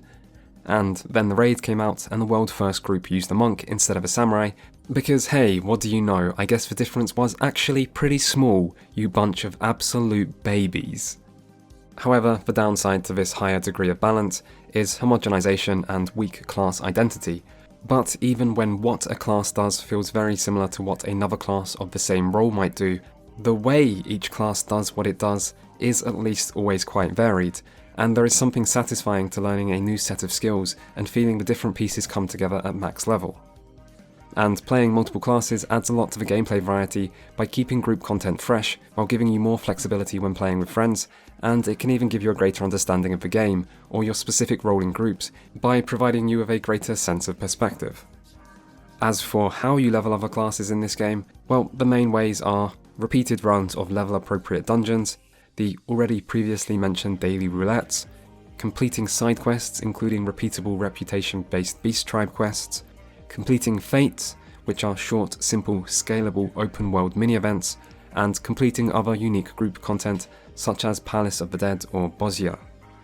This provides a good amount of variety, although many people will find themselves preferring just one or two methods and mostly sticking with them. Still, it's always good to have different options, and while none of this content excels at providing truly memorable or unique experiences, it is fun enough to do as a side activity, particularly if you want some more relaxed gameplay, and if it does start to get boring, there's no reason why you need to keep at it. Leveling other classes is as optional as an activity can be. Second on our list of core endgame activities is acquiring collectibles, and there are a lot of things to collect in this game. How you collect them varies, but a lot of things can be bought, and costs tend to add up. Want a house? That's a lot of money. Or luck, the housing system isn't great in that regard. Want your house to look good? That's a lot of money. Want the latest revealing outfit to glamour your virtual waifu in? That's probably a lot of money. Is it? I don't actually know. I've never felt the need to dress my character in the latest sexualized outfit, for reasons you can probably tell. Because my character already looks perfect just the way he is. Want every minion, mount, card, song, and other miscellaneous collectible? Then what is wrong with you? You know you'll never have everything. Get some priorities in your goddamn life, and also get some gil, because that stuff is a lot of money. Money really isn't that important in Final Fantasy XIV, and the costs required to raid in consumables and repairs isn't very high, but optional things can be very expensive. This also connects to crafting and gathering, which can be a way to make money or just create your heart's desires, and sets itself apart from other MMOs in the way its focus is on self-sufficiency and how it involves genuinely complex rotations, which some people really enjoy. You might also need to run old group content or do other time-consuming endeavours to get items you're trying to collect. How much enjoyment people get from collecting this stuff is something I can't really say. I do know people sometimes take their glamours very seriously, but I don't. And don't get me wrong, I have been known to make some very fashionable outfits in my time, but mostly I just don't care. Actually, I usually just leave all my characters unglamoured in MMOs, as I kind of like just seeing their real gear, and I miss the days when that was the norm. I also don't care about mounts or minions or anything like that really, and while I did once have a house just to own one, I also never bothered to decorate it and ended up losing it through inactivity without even realising, so it's probably fair to say none of this stuff is for me and I am the wrong person to talk about it. I can say the glamour system surely isn't as good as the equivalent in World of Warcraft or Guild Wars 2 if you want an easy to use tool to play around creating different outfits with, and that the housing system, while fun for many landowners, is some kind of Kafkaesque nightmare for new prospective buyers. But really, how much enjoyment any or all collectibles provides in Final Fantasy XIV, and how this might compare to other MMOs, is a mystery to me. I still think it's worth acknowledging that this stuff exists, and to some it is important, but mostly I think it's worth acknowledging that you can very easily ignore this stuff if you, like me, have a character that already looks so perfect that you don't need to waste time chasing material desires. Moving on, we get to a topic I am more qualified to talk about, gearing up, which happens for a few different ways that I will foolishly attempt to explain. Final Fantasy XIV uses an item level system, which if you're not familiar with the term is basically a numerical representation of a piece of equipment's overall strength. Generally, the higher the item level, the better, and Final Fantasy XIV's substats and itemization is actually incredibly simplified, so item level is the only big thing you need to focus on. A character who has just reached max level can find some equipment upgrades through max level dungeons, of which there are 3 at the start of an expansion, with 1 more being added each patch. Currently this dungeon loot would give you item level 560 accessories, and you get some item level 560 armor through the story, so getting to an overall item level of 560 is very quick and easy. From here you can upgrade to item level 570 gear through a form of currency called tombstones. These are given to you for completing max level dungeons as well as doing roulette or any other max level group content, meaning this gear is also very easy to get, but it takes several dungeons worth of tombstones for a single item, so this isn't really quick. But if you want to just farm away at this, you can, and if you don't, you'll still naturally accumulate tombstones from most group content, so really item level 570 is just a matter of time.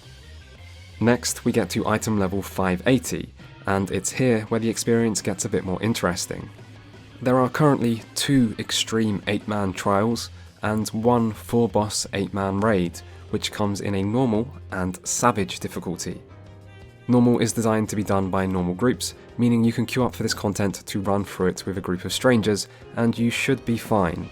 You may see some wipes, but everyone should be able to regularly complete this content with a little bit of persistence. This rewards item level 580 items, although you can only get a few pieces per week. Meanwhile, the extreme trials give item level 580 weapons and accessories, and these are also the first really challenging fights you'll encounter. You won't be able to just queue up and power through these fights without knowing how to play your class and perform the boss mechanics for an encounter, but these are still very doable if you're willing to take the time to learn the fight and find a group of players through Party Finder.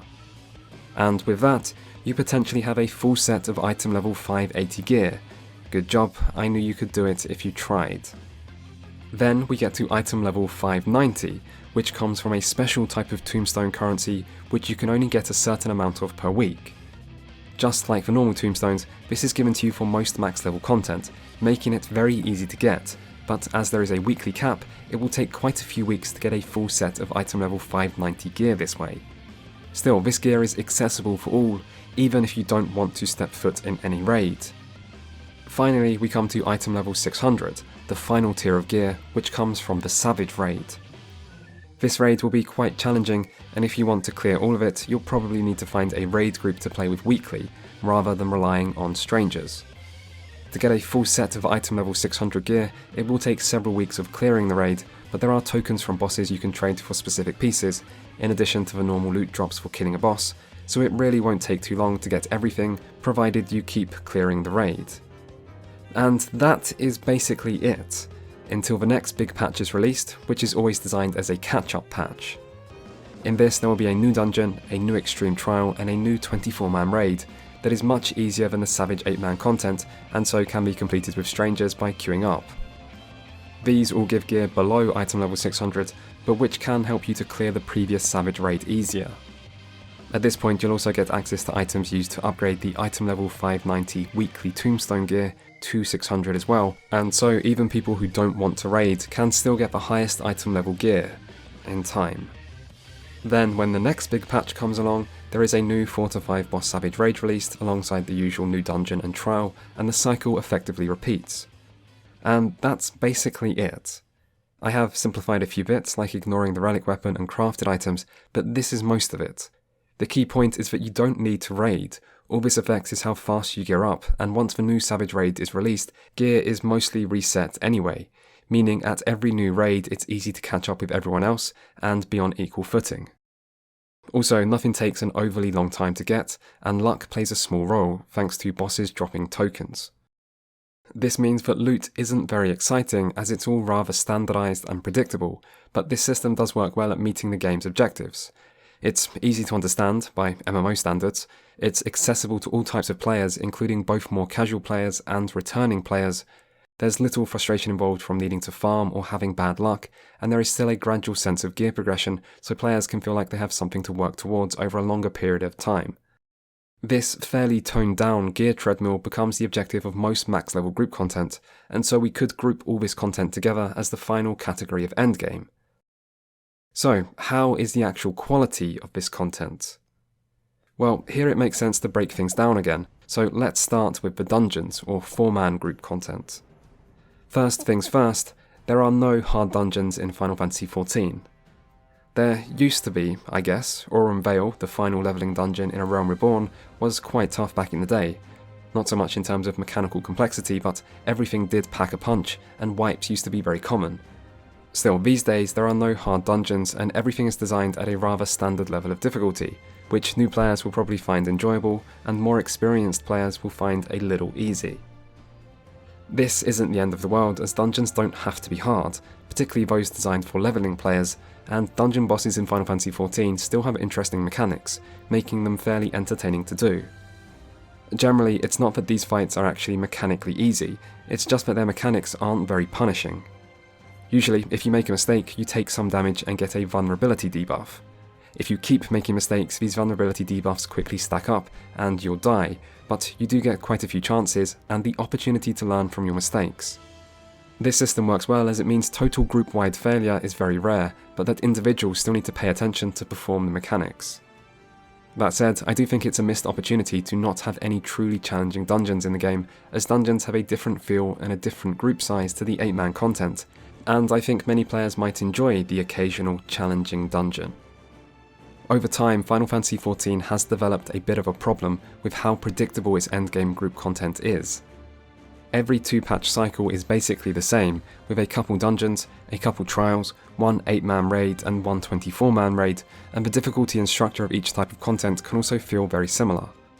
The longer you've played this game, the worse this problem can become, but what it basically means is that endgame lacks surprises and excitement, as you always know what's coming in the future, and nothing feels completely new. The developers have clearly found a progression system and content structure which works, and don't want to risk tampering with it too much, but challenging 4-man dungeons are the perfect example of a type of content that it makes sense to at least try out, even if it's not strictly needed, just to give more experienced players something that feels new to do at endgame.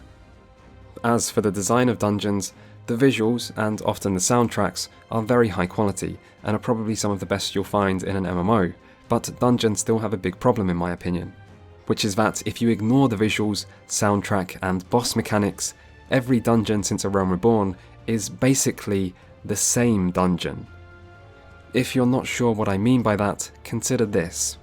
Every dungeon has 3 bosses, no more, no less. Every dungeon has a few groups of trash mobs between each boss, which are arranged in a way so that you can always do 2 decent-sized pools. But every trash pool is also the same, as all of them you just AoE everything, with no need to worry about DPS order or crowd control or anything like that. Every dungeon is also the exact same shape, which is just a straight line, even if they sometimes try to pretend otherwise. Every dungeon also has the same simple loot, every dungeon gives the same amount of currency relative to when it's released, every dungeon takes roughly the same amount of time to complete, every dungeon is in some ways the exact same dungeon. If you've never played a game where this isn't the case, maybe you can't truly understand what I mean by this, but hopefully you can at least see where I'm coming from. The Final Fantasy XIV patented dungeon works, but the way it's repeated patch after patch, expansion after expansion, is boring, and it also harms immersion.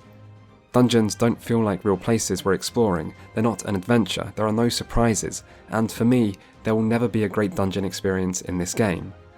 That's not a deal breaker by any means, the dungeons are consistently fun, with none since the very low levels that ever feel truly bad. And there is much more to this game than dungeons, but there have been a grand total of 69 new dungeons released since 2.0, and it is a great shame in my opinion that Square Enix never felt the need to actually experiment a little with them and try to create something outside this one standard template. Final Fantasy XIV's dungeons are okay, but they could be much more. Next we have the 24-man raids, and these are basically bigger dungeons, but better in every way. So they're a bit harder, a bit less formulaic, a bit more rewarding, a bit more creative mechanically, and quite a lot more visually impressive. These raids provide some of the best looking content in the game, and unlike the next piece of content, they actually feel like real locations, with fights that are interconnected to give more of a set piece feel to the overall encounter. The only problem with 24-man raids is that they are infrequent and unimportant. They exist to help players catch up, but if you already raid, you probably don't need to do any catching up, and just like with the dungeons, it likewise seems a shame that we've never had a truly challenging 24-man piece of content. I don't think the core progression of Final Fantasy XIV should move away from its 8-man focus, as this is what the raid scene in this game has come to be all about, and introducing 24-man progression into this would cause problems for existing groups. But I do think an occasional, optional, harder 24-man fight, say of a similar difficulty to an extreme trial, could enhance Final Fantasy XIV's endgame by, once more, giving players something which truly feels new and exciting. Finally though, we come to the 8-man raids and trials, and here is where Final Fantasy XIV's endgame shines brightest. This content isn't without its flaws, but overall Final Fantasy XIV's Savage Raids and Extreme Trials are some of the most fun group content I have ever done in an MMO. The raiding experience in this game is still quite different to that of World of Warcraft or other games which took inspiration from WoW, however. For starters, the group size of 8 is far smaller than the 20-man groups of other games, and this alone has a big impact, as in Final Fantasy XIV, the raid scene is built of static groups. This means every raid night the same 8 people turn up and play together, whereas in 20-man raiding, there should always be more than 20 people in your overall raid team and positions won't be fixed. Which of these you prefer will mostly come down to preference and circumstances. For example, in Final Fantasy, you never experience the disappointment of turning up to a raid only to find out that there are too many people and it's your turn to sit out this week. But it also means if one person can't make it to a raid, it will be a bit of a problem, and anyone with an unreliable work schedule is at a big disadvantage. A static team of less people also means more opportunities to get to know those you raid with, and it provides a more cozy and intimate raiding environment. But it also means less meeting new people, and it's overall a bit less exciting. When it comes to the actual raid content, an 8-man fight can be designed so that every single person is fully involved. Everyone can have a defined role, everyone has to consistently perform mechanics, and you can't afford any dead weight. In an average 20-man group, you'll be lucky if there's no dead weight, and I killed plenty of heroic and even some mythic fights in WoW during progression without even having a full group. Sometimes you just don't have enough people online, and that doesn't have to stop you. But in Final Fantasy, it does. Everyone matters. And because they matter, the difficulty is made to feel more constant. From the start of a fight to the end, you always have things to do, and you always need to be paying attention. There are also differences between Final Fantasy and World of Warcraft beyond group size. Final Fantasy has less raid bosses per tier, but it also has longer encounter durations. Final Fantasy has more diverse mechanics in my opinion, but WoW often has more thematically logical mechanics. Final Fantasy has a smaller focus on loot, both in terms of how much it helps during progression and in how exciting it is to acquire, but it also has less loot-based RNG. Final Fantasy has more relaxed consumable requirements, less downtime between wipes, and no need to grind other items or currencies outside of raids to keep up with progression. Meanwhile, WoW has more fights at the highest difficulty, i.e. Mythic, whereas Final Fantasy is designed to ensure the hardest encounters, the ultimate fights, while fewer do at least stay relevant forever as a result of their unique rewards and the minimum item level system. Really, there are lots of differences, and you could go into this subject in much greater detail, if you really wanted. One of the most important and underappreciated differences is that in Final Fantasy you don't need any plugins to raid. Most people use a DPS meter, some use more than that, but you don't need any plugins, whereas in WoW, plugins play a huge role in the raid scene, and there is an expectation in most groups for players to have them. This is a big positive towards Final Fantasy in my opinion, as it makes raiding a bit simpler, a bit fairer, and there's no loss in satisfaction from an add-on playing a big part of the game for you. One of the hardest to explain differences is between how encounter design and mechanics feel in each game. Final Fantasy tends to feel much cleaner to me, whereas WoW always seemed somewhat more chaotic. It's a bit like the difference in DPS rotations, where Final Fantasy feels more methodical and WoW feels more frenetic. In Final Fantasy, fights really do feel like a precise dance that you're being asked to learn piece by piece, and all you have to do is take it one step at a time and execute things like you've practiced, and eventually you'll triumph. Meanwhile, in WoW, fights are less scripted and feel more like actual fights. They can be messy, a lot of things can happen at once, and there can be more variation between pools, and again, which you prefer will come down to preference. When it comes to what WoW does better than Final Fantasy, there is one thing that stands far above all others though, and that's how it creates raids which feel like real locations. In Final Fantasy, each raid boss is its own instance. You just teleport in and start when ready. There is no trash, no exploration, and no larger area to move through as you progress through the raid. What's more, every raid arena feels rather artificial. They can look quite impressive, but most are just floating circles or squares with some kind of weird elemental effect in the background, and after a while, this soon feels rather noticeable. These arenas really do feel like raid arenas created for a video game, rather than places that might actually exist within the game's world. This can be quite immersion breaking, and it makes the whole raid feel less alive and special, and while raiders might seem like the type of players who only care about the gameplay and rewards and don't need anything else, I'm not sure that's actually true. Maybe people don't technically need trash mobs or diverse boss arenas, but that doesn't mean these factors don't enhance the experience. Just take something like Ice-Crowned Citadel. Final Fantasy XIV may have villains as memorable as Arthas, and it certainly has some better designed encounters than the Lich King, but there is no Ice-Crowned Citadel in Final Fantasy XIV. There's nothing that even comes close. A raid can be more than just a series of boss fights. It can be an actual place which holds meaning within the game's world and gives meaning to the player's actions within it.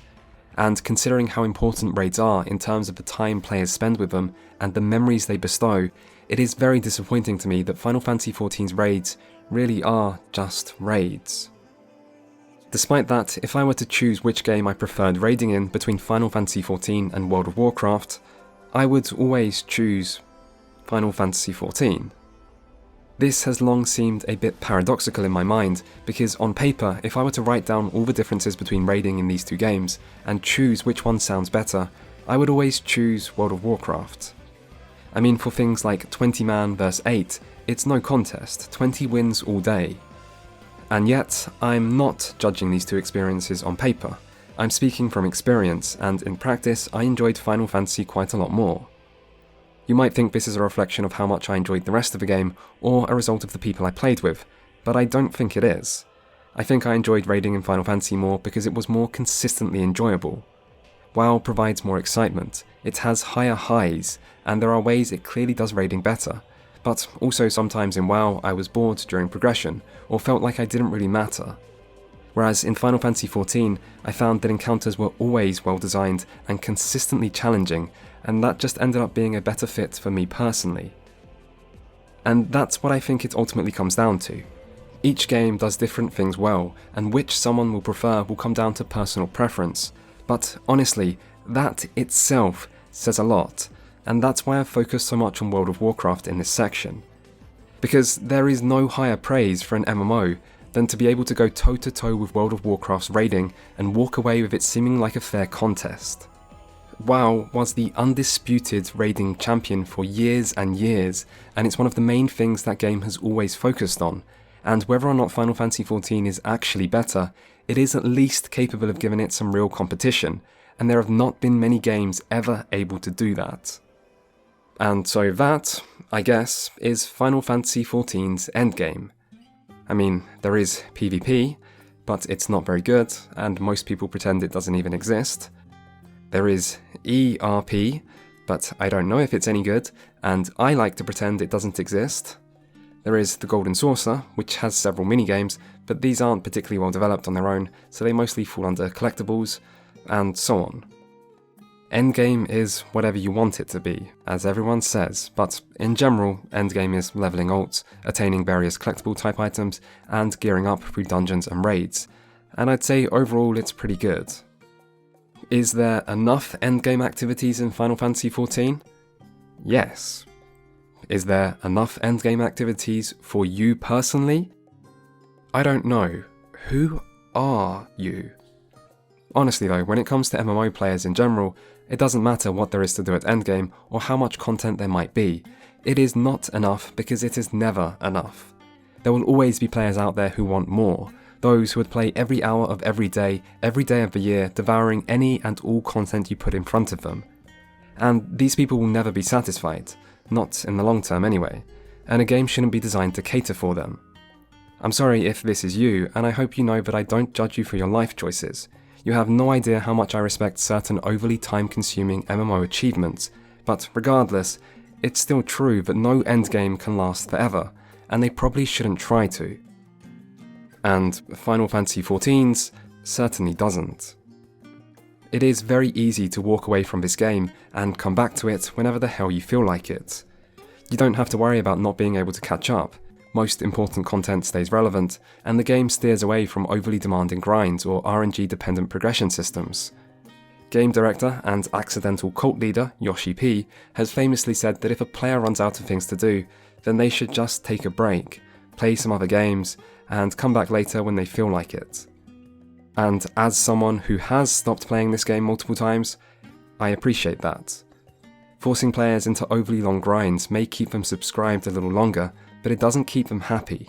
And perhaps in this, more so than anything else, Final Fantasy XIV gets endgame right. You're never pressured to do things you don't want to do in this game, just to gain an advantage somewhere else. Its endgame is inclusive, for players of different types, with different amounts of time, and different tastes in content. And that is reason number 4. Still, none of these reasons mentioned so far are what I think is actually the most important for why Final Fantasy XIV has become so successful, and why it has done what other MMOs haven't.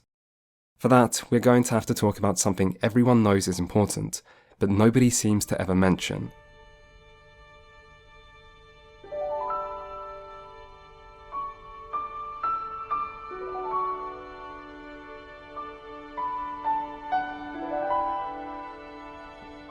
When I returned to this game recently, I wasn't really feeling it. I'd been away for just over 2 years, which was enough time to lose some of my interest in the story, and it's always a little weird returning to an MMO because of how complicated their systems are and because of how much there is to do in them, meaning you always feel a little lost initially. It's a bit like returning to work after a long period of absence, when nothing comes naturally anymore and you miss your past familiarity that you once took for granted. Things quickly changed for me, however, when I was reminded of how good some of the boss themes are in this game, and then went on a several-hour-long YouTube binge of many pieces of old boss music. If a game is out there with better boss music than Final Fantasy XIV, then I don't know it. Probably because it doesn't actually exist. And this isn't just my opinion. I'm stating this as a fact. If anyone disputes this, feel free to head down to the comments and show me evidence to the contrary. And I mean that, bring your best, we can have a boss battle theme showdown. I'd even offer to stream it here on YouTube, but it seems I'm not actually allowed, because apparently murder is against the YouTube terms of service. Really though, Final Fantasy XIV has some of the greatest boss music you will ever hear. It does epic like few others. Here is an example from one of my favourite fights, Forden Extreme. It starts like this, just to set the stage a little.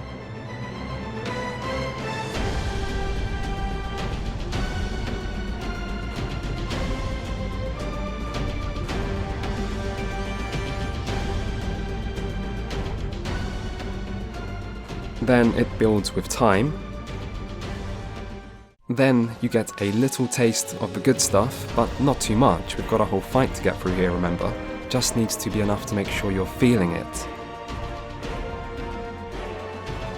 And then it changes completely, with this more calming intermission for the ads phase, where it almost sounds like a separate song. But then this starts to build and build and build as you move towards the end of this phase and prepare for the boss's biggest attack.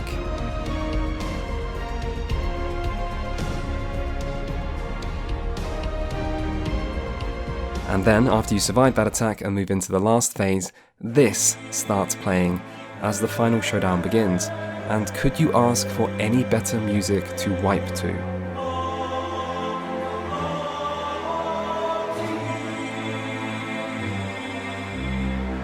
And there are many themes this epic. What about Shinryu?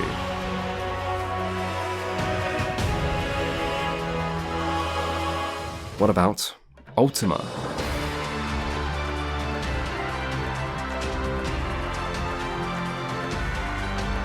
But okay, music is subjective and maybe you have bad taste and can't appreciate an epic boss theme when you hear it. But don't worry, that's not all this game has. In fact, there is a staggering amount of diversity to the different music you'll hear in different boss encounters. Want some J-pop? We got you.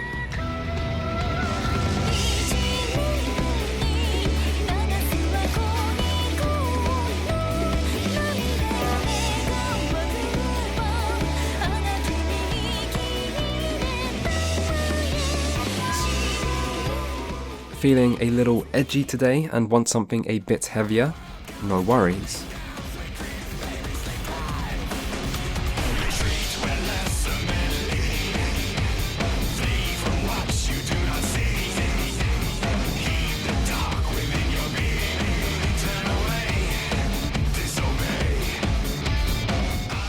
Want something just unlike anything you've heard before? Well, we have that too.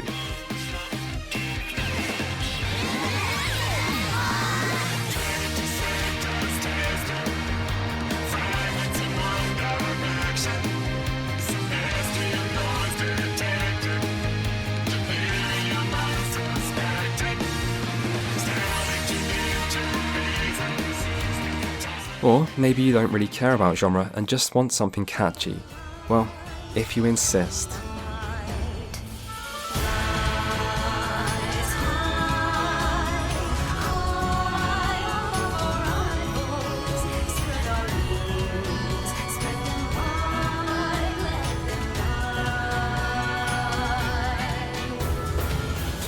You can tell how confident the developers are in their boss music when they make dancing to it a part of the mechanics. And the thing is, there are so many different examples I could choose here. I could drag this section on, and thanks to how good the music is, everyone watching probably won't even mind. I won't do that though, but I do at least want to mention how the music can also be a part of the story. For example, when the story is sad, you might get these quieter piano moments.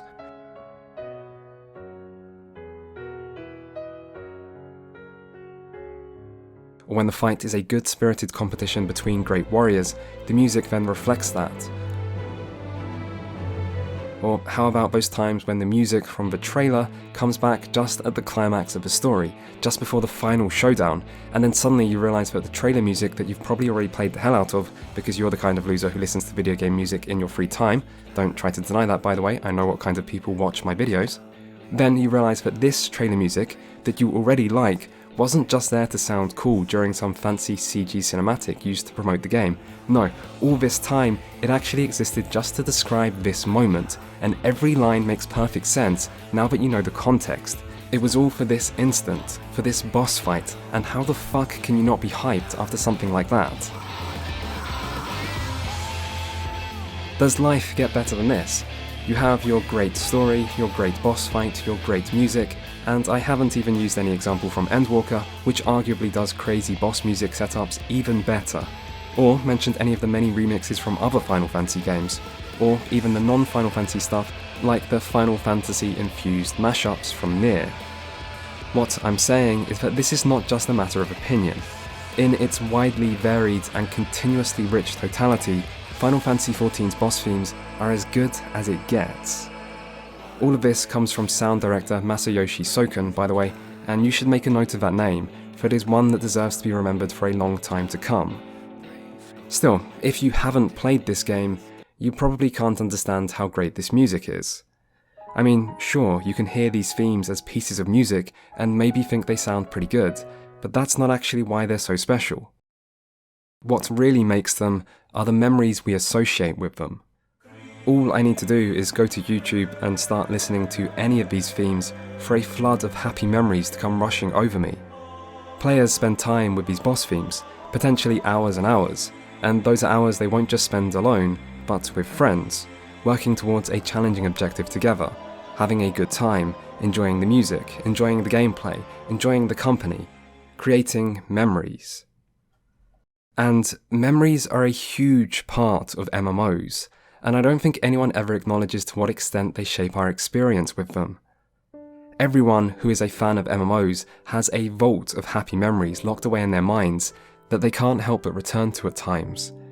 We all remember the first MMO we lost ourselves within, or that one guild that was just so much more fun than any other we've been a part of, or that raid kill we never thought we'd finally manage to nail down, or that time we did something crazy in PvP that no one would believe actually happened if someone wasn't there to witness it with you. But what happens when things change? Try to play almost any MMO you used to like, and the experience will be different to what you remember. You are returning to a childhood home to find that life has moved on without you, and this isn't the place you grew up in anymore. And it's sad, because of the memories, because you remember what was lost, because the game you care about is gone, and everything you do in that game now is a reminder of that. Empty servers, offline friends, vacant cities, and forgotten guilds. But it's not just the people, it's the games themselves, with their new conveniences and missing features, and links to an in-game store that didn't even used to exist, and the old raid content no one does anymore, that used to mean everything, and now means nothing. And, even if by some strange miracle, you aren't struck by that melancholic nostalgia, everyone else sure will be. You cannot play World of Warcraft without hearing people talk about how things used to be, about the good old days and what a travesty the game is now by comparison, and you will hear this again and again and again, and it's not a recent thing either. This is by no means unique to whatever the latest disappointment of an expansion was. World of Warcraft has been trapped by its own past since as long as I can remember, since before I even first played the game, and that is already over 10 years ago. But Final Fantasy XIV is the rare example of an MMO which isn't. Ever since the release of A Realm Reborn, this game has stayed true to its vision. The things this game used to be good at, its presentation, its story, its Final Fantasy themed fan service, its accessibility and new player friendliness, its inclusive endgame and its challenging group content, the game is just as good at today, if not better. And the things this game used to be bad at, the open world content, having immersive dungeons and raids, the gameplay and pacing of the main story, everything PvP related, etc., well, they are still pretty bad today, but that's okay. No game is good at everything. What's important for an MMO is to find your own audience, and then stick with them.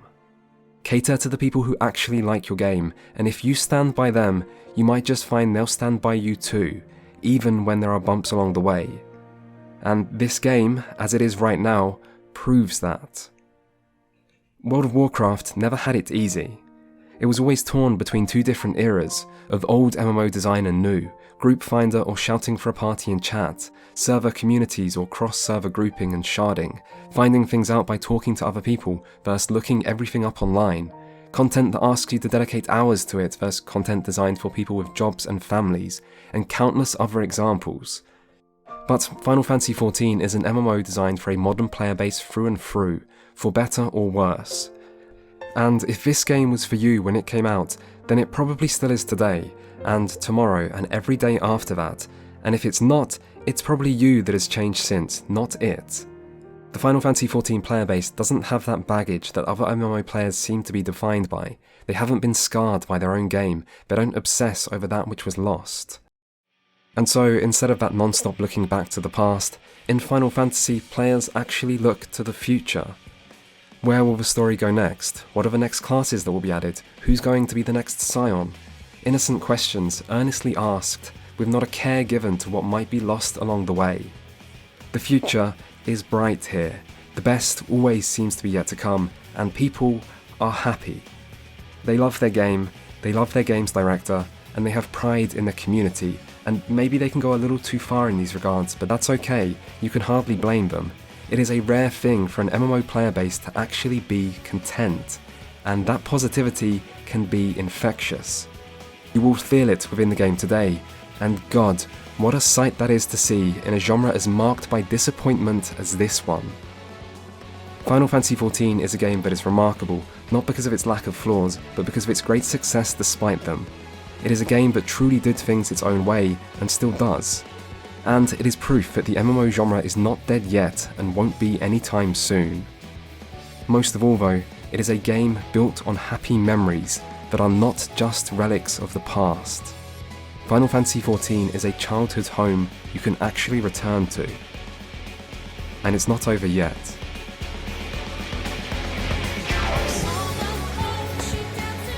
Thank you for watching my video.